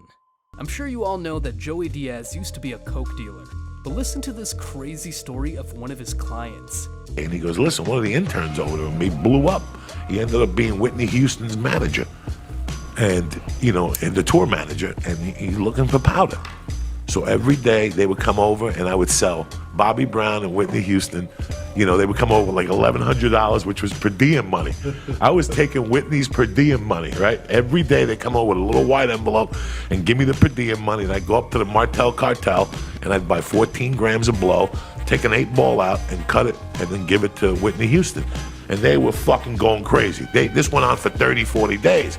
But I couldn't snort all the blow I was stealing from them. I couldn't snort it. It was just too much. So I was giving it to Marilyn Martinez to hold for me. Isn't she dead? She's dead. That's the coke that killed her. So I'm selling coke to Whitney fucking Houston. They're picking me up at 9 in the morning, paging me on the red pager. I'm coming downstairs, getting in a car with them, going to the Martel cartel, to the brothers. Going in the house with 2 grams of coke already cut in my pocket. And I would just go in, take rocks out, throw the cut in, mix it up, and give it right back to them in the car, and they'd be happy as shit. They were inviting me to A&M Records to come party with them. I don't party with them. So how much coke were you stealing from them? I was selling them, I was getting them a ½ ounce and taking an 8-ball out and throwing an 8-ball of cut in. So finally, that next week was the Grammys. This is the last time I seen them. I don't think I told you about this. Last time ever I seen Whitney Houston. I get a call on a Monday morning after the Grammys at 9 in the morning. And they're like, is your boy up? He'd have to be. Come get me. And they pull up to my fucking house where I live by the YMCA. And it was the manager, Whitney Houston, and Ricky Martin in the fucking back. And they're all going. They're going from the Grammys. That jaw, all them jaws are fucking going, Jack. And I get in the car with them. I drive to the Martel cartel. I'm sitting there like, I don't even know it's Ricky Martin. I just looked out the window. I was more paranoid than he was. I got in, bought it, brought it back to the car. They drove. That's the last time I fucking seen him. Joe saved Ari's life. Ari Shaffir did an interview for a magazine company called Up Rocks. During the interview, he was asked, what was the nicest thing someone has done for you? And he replied, Joe Rogan paid for me to get a psychologist when I had consistent thoughts of suicide. It was like 5 years ago. The mental health people that the SAG insurance would pay for all gave up on finding help for me. Like this one woman literally said, I don't know what else you want me to tell you. after I tried 2 different pills. I'd given up. I was just working up the courage to finally kill myself when he got me to agree to go to a really good doctor who was super expensive. And the dude worked with me and found me this pill and dosage that completely ended the depression. And the only side effect was occasional lightheadedness when I stood up quickly. The whole thing saved my life. I was a complete to be around for probably a year and a half. And he saved my life. Chris D'Elia. Chris D'Elia is a popular comedian who was on JRE 3 times. However, all 3 of his episodes were removed after allegations of sexual relations with underage girls. He was also very close with Brian Callen and Brendan Schaub, who reacted to these allegations. As I'm watching this happen, I don't know what to think and I don't know what to say. I don't. But I'm going to say it again. I have personally never heard or seen him do anything illegal. That's all I can say, and right now I have to believe that because he's still a friend. And it may be unpopular to say that, but I don't know what else to say. I don't know what else to do, and I'm not going to be some. I just think it's an impossible situation, and I'm just at a loss. I'm at a loss, and I'm praying that what I'm hearing isn't true. Maybe that's the best way to put it. I can't talk. It's just,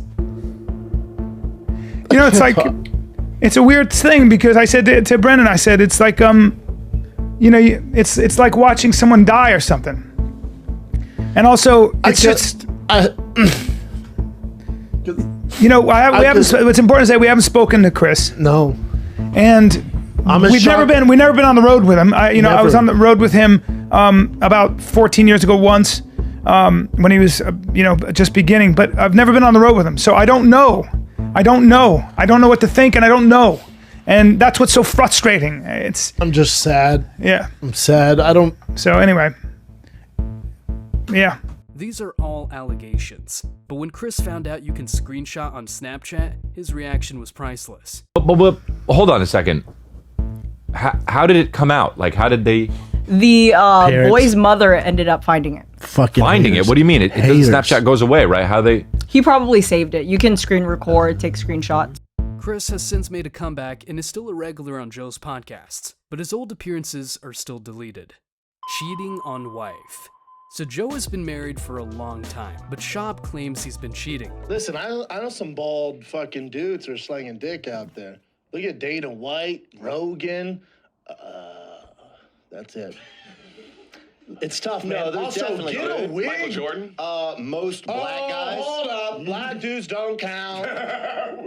That's a style for them. For white people, it is an affliction. Not good. It's not good. It's not good. And did you notice Schaub's reaction when he realized what he said? This clip has since been removed off the internet too. Schaub would attempt to do some damage control after that clip. They misquoted me. When I say misquoted me, I assume everyone knows the context that I'm talking about because I'm talking to my very good friend Theo Von, who we both know Joe Rogan. I live in that context. I'm a moron. There's million that show. This isn't bragging. Is one of the biggest podcasts in the world. There's a ton of people watching. Not everyone knows my relationship with Joe. Not everyone assumes my relationship with Dana White or Theo. I have no idea. When we're in the context of that show, I'm in this little studio. And it's me and Theo talking.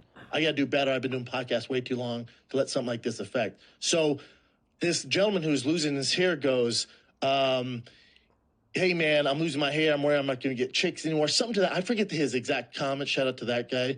I forget his exact comments. But in general, it was, I'm losing my hair. What should I do? And I go, man, don't worry about losing your hair. I know guys who are killing the game, who are slanging dick. Now, if you just hear me say slanging dick, and this is the way people took it, which looking at the clip, I get how you take it that way. Slanging dick means fucking girls, sleeping with many women. That's not what I meant by it all. But I can get how you get to that conclusion when you just watch the clip. My context saying slanging dick, what I meant by that, and this is me correct it now, so there's no miscommunication, there's no blurred lines. I did not mean Joe Rogan is cheating on his wife. Joe Rogan is one of my closest, dearest friends. I wish everyone had a friend like Joe Rogan. I talk to him damn near every day. Even I would never. Glassdoor. This is a wild story from Brendan Schaub's Fighter and the Kid podcast. It is such a bizarre story, and what's even crazier is that Brendan thought he was in the right. The story marked the change for Brendan where people started to realize he was a bad person, and his subreddit turned on him hard. So I had a roommate who was the biggest bitch on the team. For whatever reason, I had to room with the kid. And me and him did not get along. We played the same position. So he was the guy where, dude, what's mine is yours. I eat like one Triscuit, and then I come home and he put sticky notes all over his entire food. Literally open the box of Nutri-Grain, put it all in, and I go, what the fuck? So what I do, I eat all of it and I throw out the rest and then put it all back. Then I go to practice. That's funny. And I come back. That's so funny. Right? And I'm ready to throw down, right? I'm like, all right, I'm just gonna fuck this dude up and we're gonna figure it out. My phone's ringing like nonstop. I'm like, what the fuck? I answer it. I go, hello? It's his mom. He called his mom and told his mom what I did. We're in college. We're juniors or sophomores in college. I'm like, that guy sucks. Listen to this. All these people suck. Wait for this, B. So I'm like, what the fuck? His mom, and I just go, his mom's like, talk to me, like, yell at me. I just go, get the fuck out of here, hang up the super disrespectful, which I never am. But get the fuck out of here, hang up the phone. And so I went, fuck off, hung up the phone. Which, you talk to my mom like that, I'm gonna rip your face off. Of course. Which is all I'm trying to do. I'm just trying to fight this kid. Yeah. So, I'm never disrespectful like that. No. So then there's one parking spot, and he knew the only way to get back at me was to take that parking spot. Parking in CU Boulder is terrible. So he goes, hey man, it's in our lease. I get that parking spot 3 days a week. You get it 4, I get 3. I went, you don't even have a car. He goes, doesn't matter. I want that spot 3 days a week. It's in my lease. Otherwise, blah, blah, blah. All right, man. So he parks his bike there. He parks his bike in the parking spot, and I take my girlfriend's car who can't park there. I park on the other side. Well, just so happens that morning we had winter conditioning at 5 a.m. I go to get in my car, which is in the spot, and it's broken into. All windows are bashed. The radio's taken out. All my gear, football gear's taken out. My wallet's gone. Like, oh, well, that's the final straw. I walk in, and I'm like, all right, man. Car got broken into because you want to be a bitch. We're going to fight right now. Whoever wins stays. Whoever loses leaves. Deal. We're just going to handle this like men. It's not going to leave from here. I'm going to fuck you up. And he goes, I'm not fighting you. I'll call the cops. I went, nope. I promise you, you're going to have to fight me. He goes, I'm not going to fight you. I went, that's not an option, man. I'm so mad. The car's broke. We've been through this enough. Whoever loses leaves. But you hadn't fought. No training, nothing. That's great. And I go, we're gonna fight. And he goes, I'm not fighting you. So I'm like, God, what's the number one thing I can get? Because I want him to fight me first. Yeah. So I don't get kicked off the team. Yeah. So I go fucking Ace Ventura 2 style, go loogie right in his face. We're face to face. Wow. He does nothing still. Wow. He's big dude too. I'm not fighting you. Good luck giving me to fight. So finally, I just lost my cool. I grabbed him by his sweatshirt, and I grabbed him and threw him through our glass door, shattered our glass door out the back. Then I went to practice and told the entire team what happened. And I'm a good storyteller, so I just roasted this dude so bad we had to move out, right? And what's crazy is, Schaub still thought that he was in the right even after all those years. And this is a guy who Joe considers a good friend. Bulletproof Coffee. Dave Asprey came on JRE twice in both 2013 and 2014. He was a biohacking guru who promoted a coffee called Bulletproof Coffee. Essentially, it was a normal coffee plus 2 tablespoons of butter and this fancy thing called MCT oil. At the time, the product was popular and it was sold on Joe's On It website. It turned out the benefits from this product was a complete scam. So what Asprey was telling us was that his coffee was uniquely free of mycotoxins, and that mycotoxins would give people headaches, mycotoxins would cause you to crash, all these different things he was attributing to mycotoxins. He had no tests. He wasn't showing us anything. Like he was saying that all these different coffees have mycotoxins. It's a real issue. No one talks about it. But when you start reading about it online, I found out that this wasn't an issue at all. So we start looking into it because we had been parroting what he had been saying about mycotoxins. I should say. So then we wound up spending a lot of money on these tests. We tested 4 different types of coffee for a broad spectrum of mycotoxins. None of them had any in it. So he was saying like 75% of all coffee had mycotoxins in it, but his coffee is uniquely, it's not true. It's just simply not true. As a result, the product was removed from On It's website, and both Dave Asprey episodes were removed from Spotify. Joe Rogan versus a 20-year-old. Back in 2006, a fan messaged Joe Rogan on MySpace. Now bear in mind that back in 2006, Joe was 39 years old and this guy named Kevin was only 20. This is their chat. Joe Rogan, I hate you. You're not funny. Joe then replied, I love the fact that you need attention so bad that you had to email me that. That makes me feel happy. From Kevin, you really are an idiot. That 15 seconds now, these 15 seconds now equal 1/2 of a minute that I spent letting you know that you are not funny. I sent you the message because you shamelessly plugged some gay event 20 times that I'm not going to look at. How many medications are you on? And then you tell me who is the depressed attention whore. Enjoy balding. Damn, quite random and brutal, but Joe really put it back on this guy. First off, my employees send those out, and if you don't want them, get off my list. Second off, you responding to any of those event requests and doing it the way you did just shows me what a hunt of a man you are. You don't like me? That's great, because you're obviously a douchebag, and the opinions of douchebags mean nothing. I love it when losers like you don't like me. I like it even more when they express it. It makes me feel really good about my life when an insecure fat fuck like yourself takes the time out to email me, because that just shows me the way your little mind works, and ensures me that you're always going to be what you are now, a failure.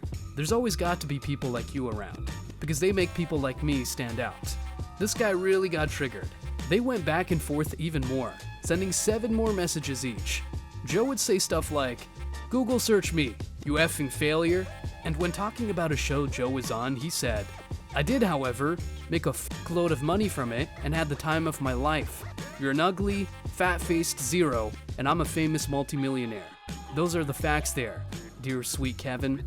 From these MySpace messages, not only does it seem that Joe, at 39, got insanely triggered by a 20-year-old, it also shows Joe's ego was out of control.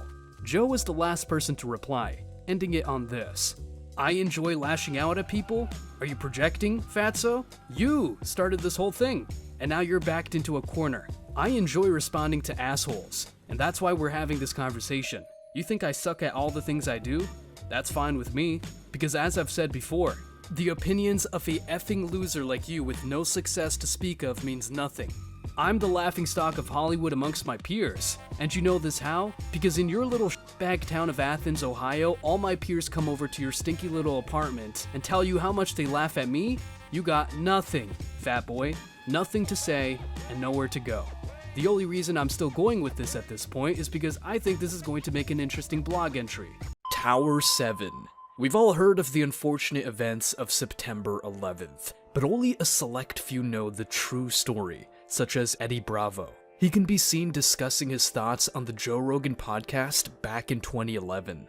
It's incredible the amount of evidence there is that their 911 was super shady. I mean, the fact that most people don't even know 3 skyscrapers went down on 9/11. Most people, they'll tell you too. You ask them how many skyscrapers went down.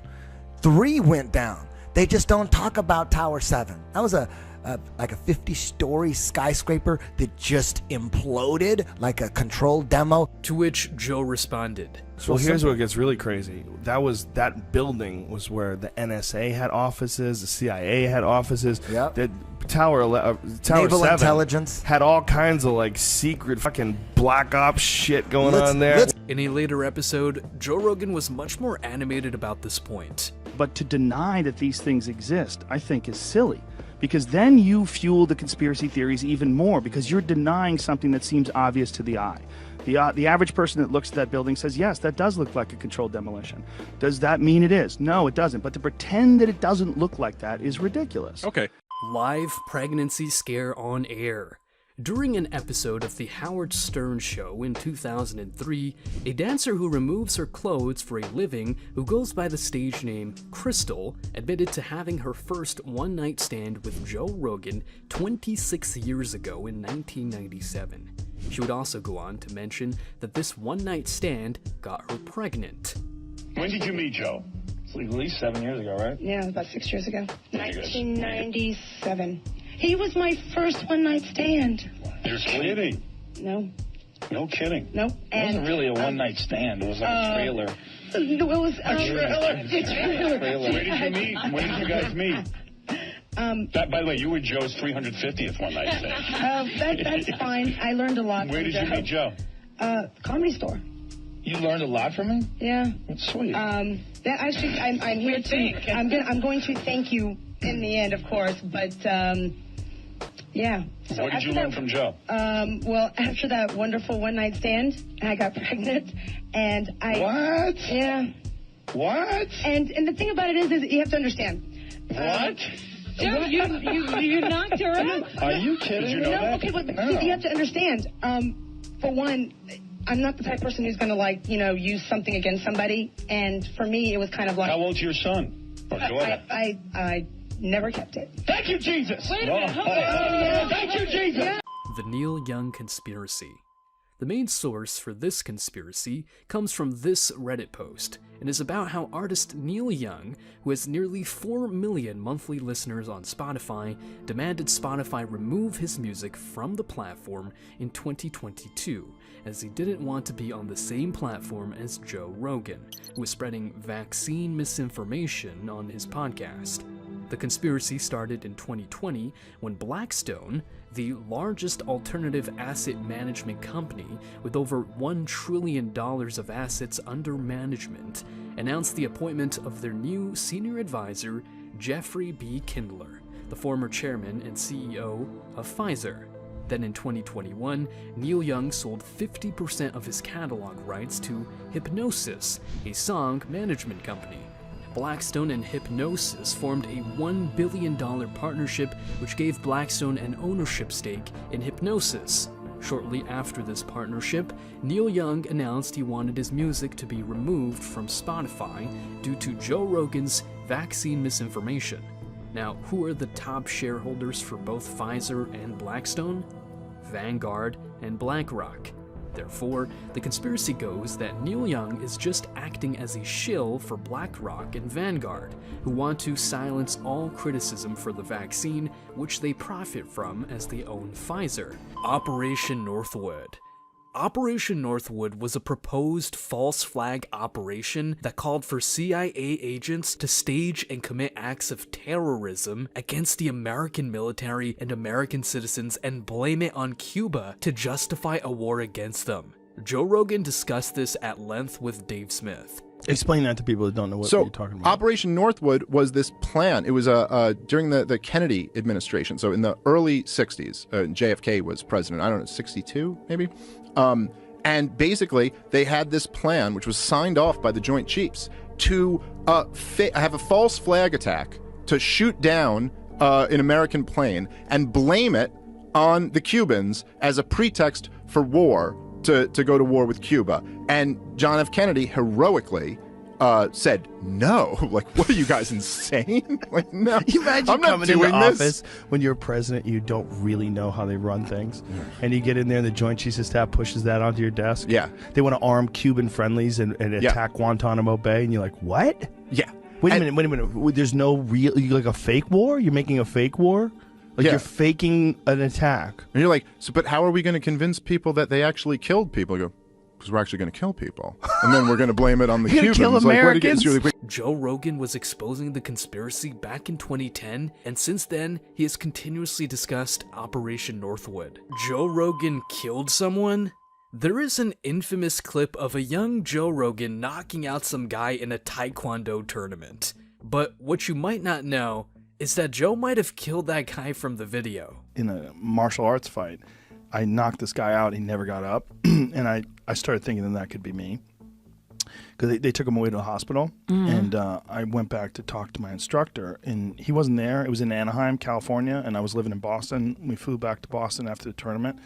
And he said to me, I heard you had a really good knockout, with his thick Korean accent. And I said, yeah. I go, it was really scary because he never got up. I go, I thought he was dead. And he goes, sometimes they die. Jesus. And he just walked away. Joe Rogan's fishing trip. This is also taken from The Howard Stern Show in September 2000. It is another crazy story. We also only have the audio footage. I'll let Joe explain this story. Now, you actually have had almost a homosexual experience. I read some research on you. Never had it. When you were 12 years old. Well, it's not actually a homosexual experience, but I had a dude who tried to, When you were 12 years old, you were on a camping trip? No, I used to go fishing with my buddy Josh. This was in when I lived in Boston. Right. And there was this pond we used to go fishing at, and there's this old dude who was like, in his 50s. Yeah. He used to always jog by. He used to hang out with us, be buddy with us, just stop by. Hey, you catching anything? And he was like, apparently did this for like a while. Like, we were there all the time. Right. See, this was like months and months of him hanging around. And we went to his house a couple of times. It was, we thought it was just a normal, nice guy. He used to be a school teacher. He was laid off. Yeah, that's foreplay. And then he showed up a couple of times drunk. Right. He would just want to put his arm around you and get like weird with you. Right. And then one day, I'm fishing, and this is one time I came by myself. Yeah. And he's like, I just want to tell you, I love you. You're a great guy. I love you. Right. You're 12 years old. Yeah, I was 12. And he's I'm drunk. like, yeah, man. I think I really like you too. I don't think I said I probably couldn't have said love you. And he says, but without sex, there can be no real love. And I went, what? And I just panicked. I had a knife on me, luckily. Right. And you I took out told your him knife? I would stab him. I had it in my hand, but I didn't open it up. And I told him to get away from me. Get away from me, I'll kill you. It's like, you just, I was 12. I mean, you could have killed Was he a good kisser, at least? I never got that close. Yeah, man. right. So you took out your knife and the guy ran away? No, he just said, I didn't think you were going to take it this way. And, Is that what he said? Yeah, he said, you shouldn't. You seem kind of gay. I thought I'd... David Seaman. David Seaman is the guest with the most removed episodes from Spotify. In fact, David Seaman has all 7 appearances from the podcast removed from Spotify and YouTube. His first episode was on August 2012, and his last appearance was in December 2014. David Seaman was a journalist who was also running for a position in the US government when he first went on the podcast and came across as intelligent to many. However, over time, Seaman would slowly go further down the conspiracy rabbit hole. This ultimately led him to the Pizzagate conspiracy, which he was very vocal about promoting on both Twitter and YouTube. This was a conspiracy theory that emerged during the 2016 political election that a pizzeria in Washington, D.C. was the center of a trafficking ring involving high-ranking officials, especially members of the Democratic Party. This online theory ultimately led to an armed individual firing shots inside the pizzeria, but found no evidence of criminal activity. However, this theory was completely debunked, but because of David Seaman's refusal to drop this conspiracy theory and continue to promote it, this is what David Seaman currently thinks of Joe Rogan. I'll keep this brief since I'm being censored. Joe Rogan is a shill. Joe Rogan is a shill. Joe Rogan is a shill. Hopefully at least one of those got out into the live stream. Joe Rogan is a shill. He had Alex Jones on his program recently. Alex Jones unpacked Pizzagate, I think pretty admirably and pretty accurately. He unpacked Pizzagate, and Rogan has kind of backpedaled and backstabbed. Which part of Pedogate was Alex Jones not accurate about? Either be his friend or don't. That's really petty behavior. Joe Rogan threatened by the CIA? This story originates from Joey Diaz messing with Eddie Bravo, who's a big-time conspiracy theorist. Joey Diaz would play tricks and infer to Eddie Bravo that Joe Rogan was being contacted by the CIA, and Eddie believed Joey. I told Eddie that Joe got accosted by the CIA, and he's like, what are you talking about? I'm like, whenever you talk to Joe on the phone, don't you hear the phone click? Right there, that was a crucial moment in the conversation. Because if he says no, I don't have him. But if it says yes, I got this motherfucker. And he says yes. Everybody's phone clicks. We all got cell phones. Once he said yes, I knew I had him. So I just kept pounding him with Joe Rogan and the CIA. He's getting followed. When you go do the podcast, look at the pole, there's a camera up there. Oh my God. You know, then I got the guy from my block with the cop car to come to the store. I gave him a yardstick, and I told him to sit by the store one night that Eddie and Joe were there, and I called Eddie out. And I go, look down the corner, there's a cop car. Up. Yes, I did. And I go, listen to all your conversations. This went on for like a year. I kept toying with him. And then finally, after a year, I got on a plane with Joe, and Joe, comes on with his bag of vitamins. He lands on the plane with like a bag on it.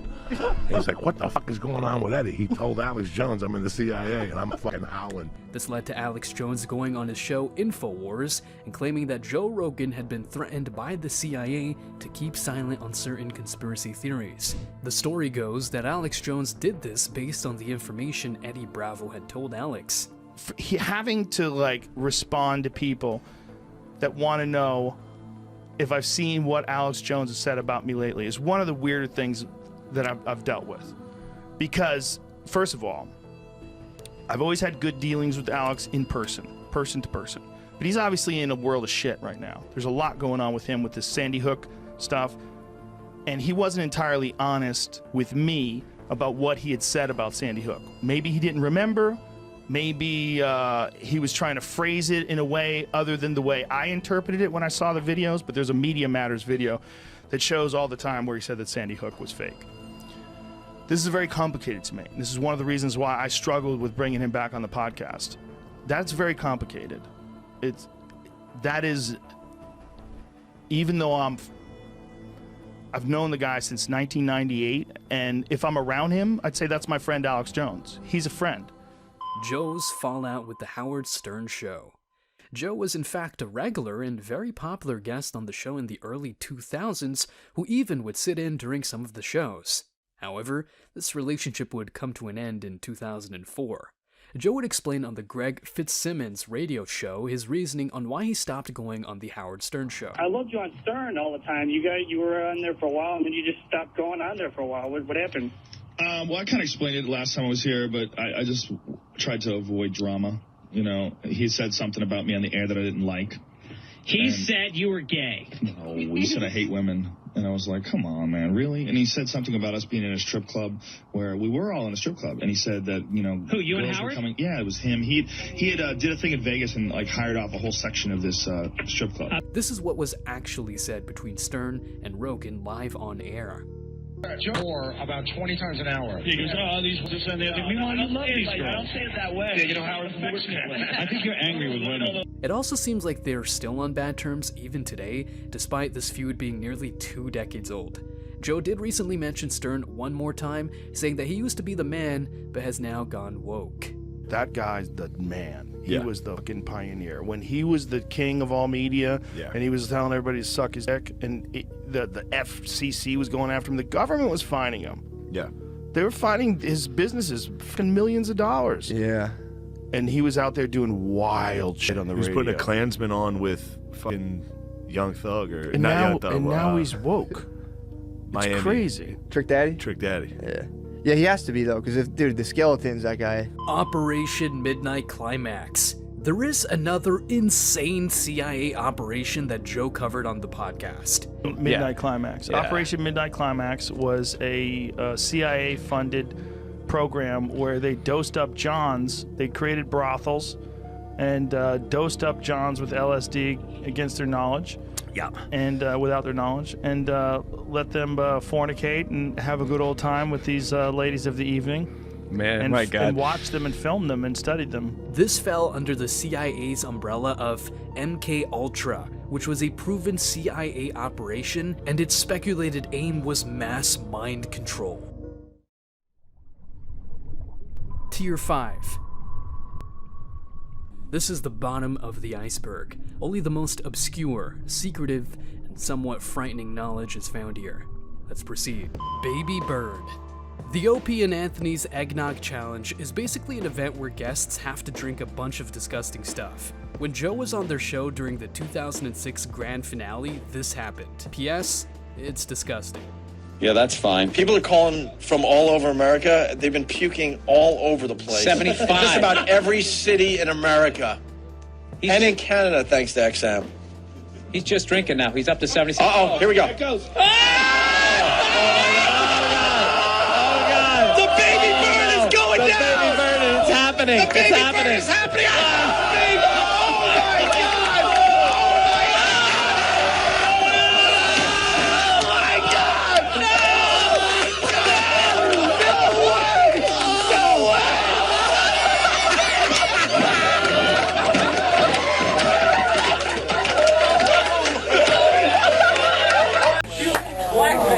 the greatest moment in radio history, period. How can you top that? Trust me on that. How can that be topped? We are announcing our retirement. That is it. How can that be topped? Now, Joe. That can't be topped.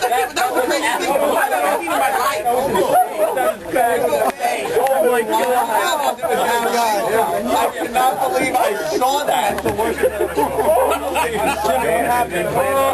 I was filming it on my camera because it was like Zapruder.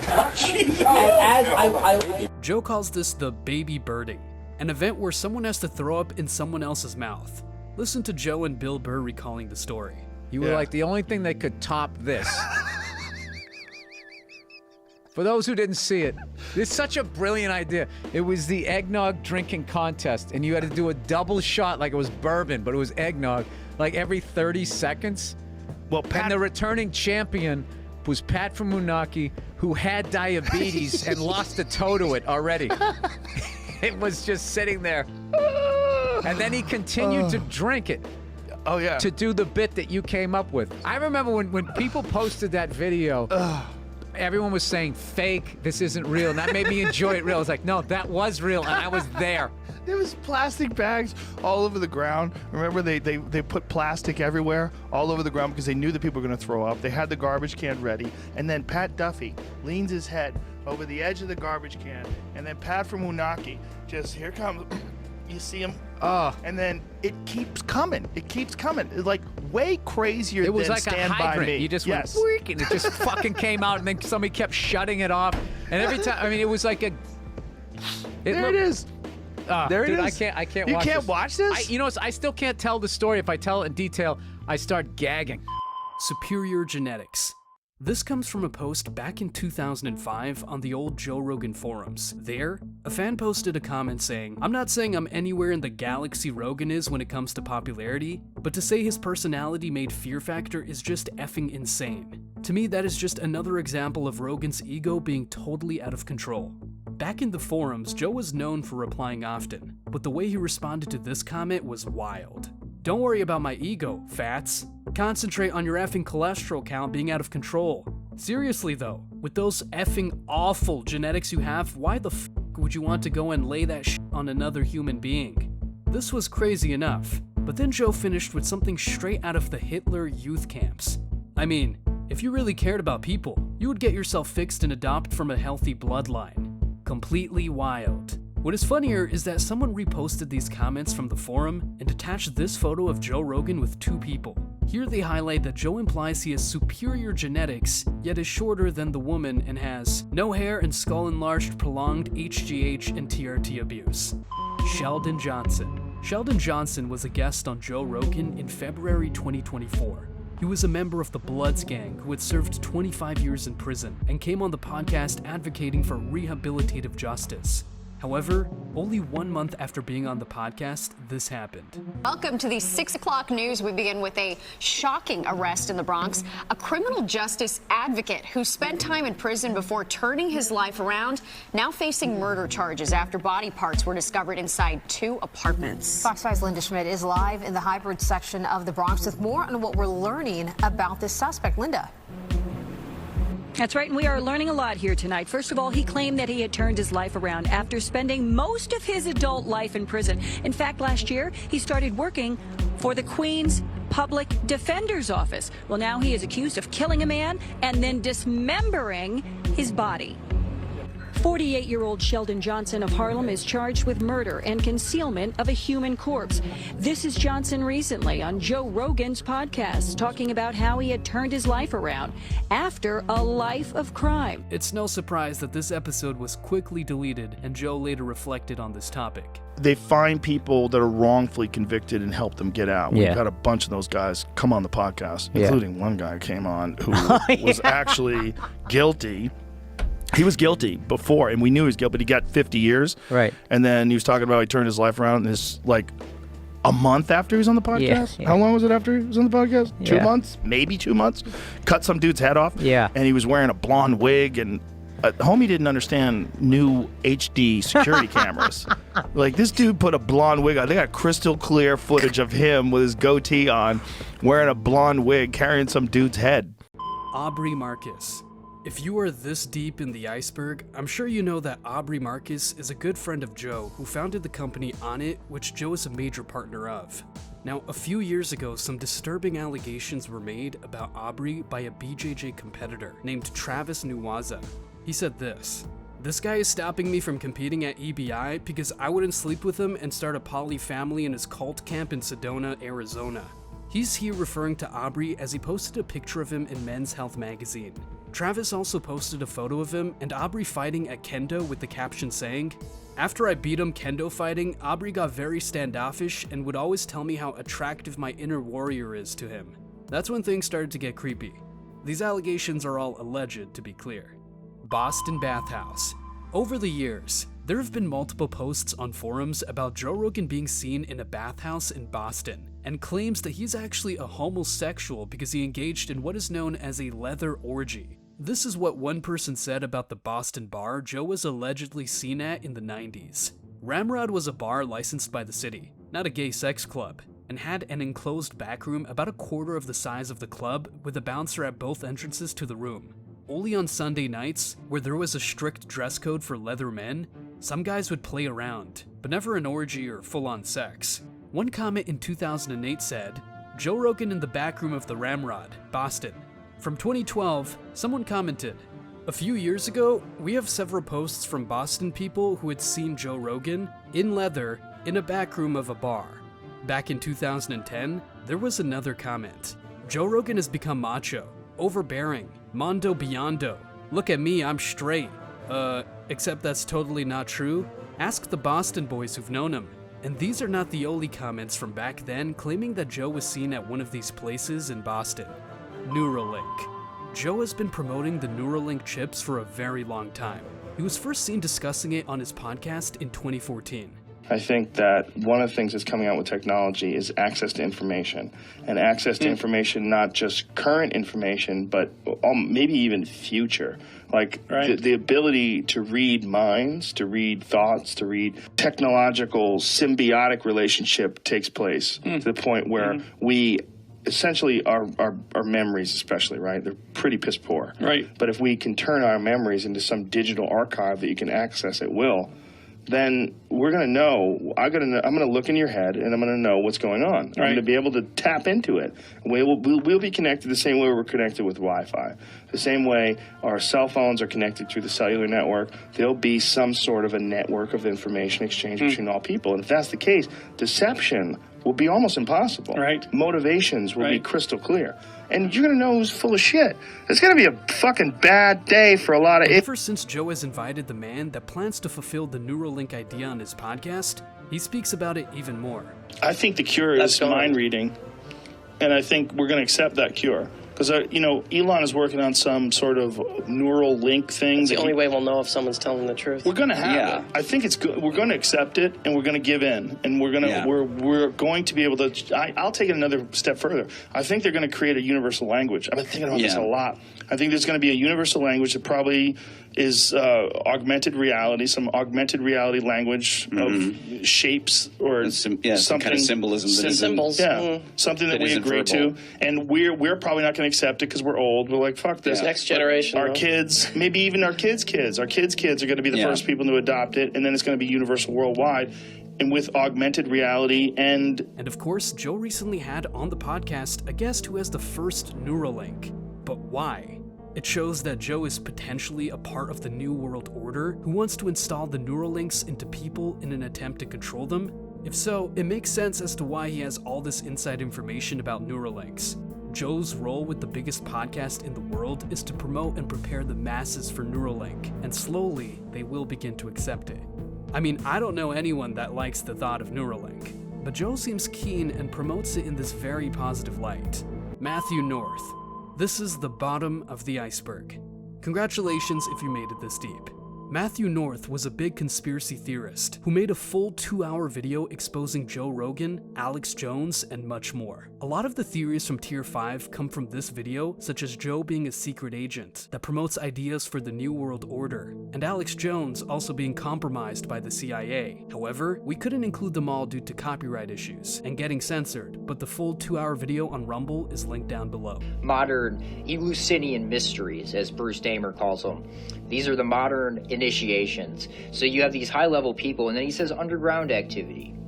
Yet, you know, Brendan Schaub and Brian Callen can talk about how they illegally smoked DMT, name who gave it to them, name where they did it at in Texas, but it's okay. They can legally get away with it somehow. It's illegal, but it's fine. They can talk about it openly to hundreds of thousands of people, but it's okay for them to do it. Why is that? Let's watch this clip real quick. It's when I get kind of... You want to make up your mind? I got something right here for you. What is that? Mushrooms? Mushrooms are. I know, that's exactly what they're for. Let's make up your mind. How about Joe? If I, can you imagine if I took these and did your show before? Just take a little one like this. No, fuck that. Nobody's got to get hurt. Just a little one. Jamie, would you do that? Just a little one. I don't want to be giggling in the car on the way down, throwing up on myself. You'll be fine. What's it do? What's going to happen? I want to get out of here before it takes effect. Guy's going to get me in a fucking, some type of scissors line. It should be legal. It's supposed to be I legal believe everywhere. that. It would make people mellow the fuck out, right? It would. Open that third eye, man. It would do something really good for people. The problem is you forget you take it sometimes. You know, like an hour and a half later, like, why am I so weak? Oh, okay. Yeah, I don't want to be that far in my own head. That's scary. Have you ever done the float tank? No. You want to do that? Well, you can't. You I can't. I gotta float the fuck. Okay, so again, takes an illegal drug. Now this is just, again, pushing an agenda because they're doing the same process that they're doing with marijuana, legalizing that with psilocybin mushrooms, magic mushrooms. They're doing the same thing. They're pushing to legalizing that. So he's normalizing it by taking an illegal substance on his widespread podcast, massive podcast. He's allowed to take an illegal substance and there's no repercussions for it. Ask yourself, why is that? How is he able to get away with that? Well, he's pushing the agenda. He's normalizing it. It's just something people do. Everybody does. You know, it's fine. And the thing that they're doing with the magic mushrooms is exactly the same that they're doing with illegal pot, where there's a corporate control over the substance. It's dictated by corporations. It's dictated by the alphas in the caste system, where they control everything about it. Unfortunately, and why this is at the depths of Tier 5, is that Matthew North is now presumed to be dead. It is speculated that he got too close to the truth, and as a result, he was silenced. How tall is Joe Rogan? This is the question fit for the bottom of the iceberg. Joe claims he is 5'8", but if you type it up on Google, it says he is 5'7". But now look at this photo of Joe next to Volk, who is 5'6". Again, look at Joe next to someone else who is 5'6". Yet standing next to Ben Shapiro or Dustin Poirier, who are both 5'9", makes Joe seem even taller. This is a mystery we will never get to the bottom of, too, it seems. Onnit's Evil Secret. This is a scary story because it illustrates how a few companies literally rule the world. Onnit, as most of you know, is the supplement company co-founded by Joe Rogan. The story begins in April 2021, with Onnit being bought by Unilever. Now, for those who haven't heard of this company, Unilever is the 4th largest consumer goods company in the world as of 2021, owning companies such as Ben & Jerry's, Domestos, Dove, and many more. Now, Unilever has recently taken some serious blows to its reputation. For example, this is their motto: if you are poor, marginalized, old, young, unhappy, persecuted, fearful for the planet, or just feeling ugly, the manufacturer feels your pain. And this is an image of what they show their workers. Here you can see it reads, difference between feminine culture is that conflict is solved through negotiation, whereas masculine culture, conflict is solved through force, as an example. As a result, Unilever found itself in the crosshairs of Jordan Peterson for its woke culture. But what is ironic is that Unilever also refuses to pull its business out of Russia. hence the taxes it pays contribute to the Ukrainian war. Unilever even said in a statement it would allow its 4,000 workers in Russia to fight as conscripts, which ultimately led to the Ukrainian government naming Unilever as an international sponsor of war. But let's go deeper. The company that owns Unilever are the three companies that are speculated to run the world: Wellington Management Group, BlackRock, and Vanguard. Now, if you have not heard about these companies, a brief rundown is that they enforce the woke culture through ESG scores, which are environmental, social, and governance. If your company doesn't agree with the super woke culture, you will receive a low ESG, and consequently, these huge asset management companies will not invest in your business, which could be devastating. Moreover, Wellington Management Group, BlackRock, and Vanguard also are the main shareholders in the big pharma companies and US military weapons companies, making massive profits off C-19 and wars such as the one in Ukraine or Iraq. I recommend you look into these three companies as they have a huge influence around the world. But going full circle, following the list of shareholders, it shows us that these huge, potentially evil companies have a say even in Joe Rogan's own company. You can use this information and run with it from a conspiracy theory point of view.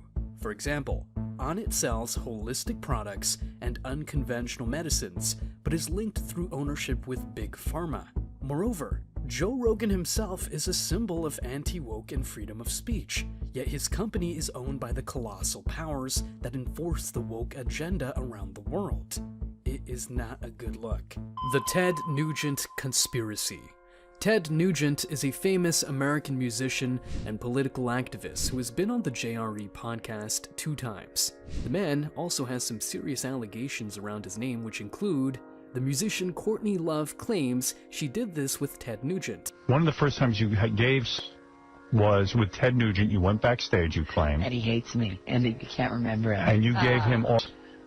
Yeah, I was in my peer group, and they were groupies, and... And you did it. You did that for Ted Nugent. How old were you? 16 or something? 12? I don't want to talk about it. Be honest, how old were you? I don't want kids to know how old I was. But I think that's important so that we understand. No, I don't think that anybody needs to know the age back then in the, How old were 50s. you? No, how old were you when you gave Ted Nugent the... Young. 12? I didn't have breasts yet. You're kidding. No. Oh, that's sick. It's sick. How old were you? The 11? one he said before. No, the one he said. 12 and a half. You were 12 and a half? Yeah, but I mean, that I had a disgusting, I was in juvenile hall. He would make a song that included the lyrics, "Well, I don't care if you're just 13, you look too good to be true. I just know that you're probably clean." We won't play the song for copyright, but if you want to listen to it, the song is called Jailbait by Ted Nugent.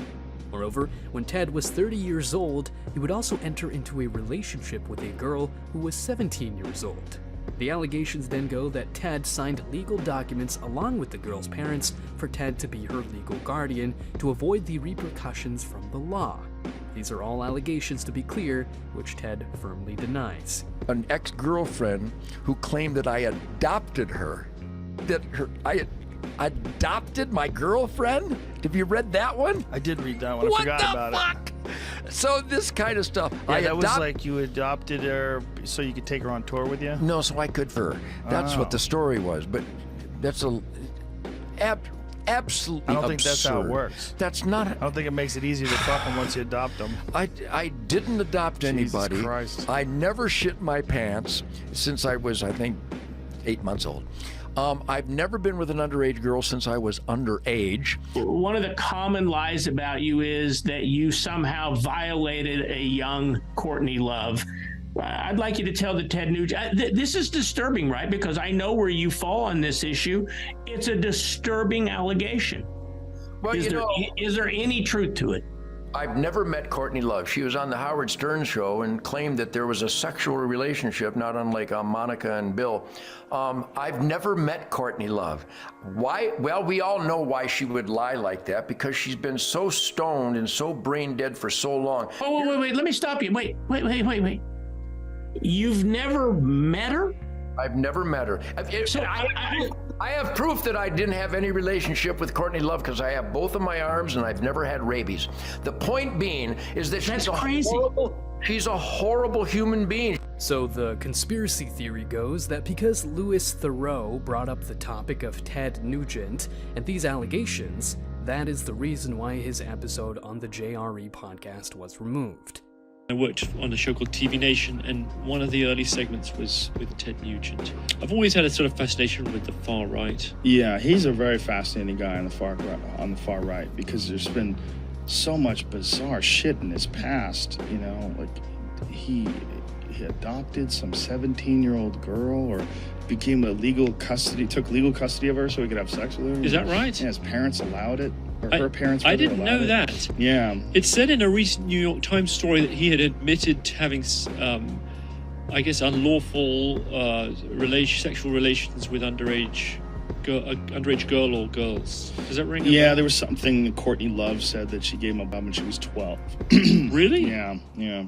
Trevor Moore. Trevor Moore was a comedian who was on the JRE podcast and importantly was known for making fun of and exposing things such as Freemasons, Skull and Bones, US presidents, 9/11, and was very much an anti-establishment figure. Now on the podcast, this is mentioned. You slipped and fell off your roof and broke your neck? That would be a sad funeral. This stupid fuck. This seems harmless. However, what makes this scary is that a few years later, Trevor Moore did in fact die in this exact way. He fell from the upstairs balcony in his home and hit his head. Moreover, alcohol was revealed to be a factor, but no other drugs were in his system at the time, according to toxicology reports. Therefore, this might not have been a harmless joke from Joe Rogan, but instead a warning or even a threat? That if Trevor Moore did not back off from exposing the evil in society, he would be killed. And unfortunately, he was killed. Tim Kennedy's war crimes. So Tim Kennedy is an ex-UFC fighter and special forces operator.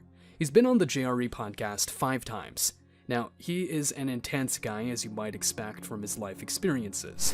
For example, he is an advocate for waterboarding. That are saying what something is, but they don't know what that is. Man, I know what torture is. I've seen it in Africa. I've seen it in South America. I've seen it in the Middle East. I've seen it on I'm pushing 20 trips overseas in a military capacity. A handful of combat deployments, from looking for poachers, human traffickers, drug cartel, counter piracy, the things that I have done. Like, you want to talk about knowing intimately what torture is? I fucking know what torture is. Pouring water on somebody's face is not torture. He also choked out Steve-O live on stage.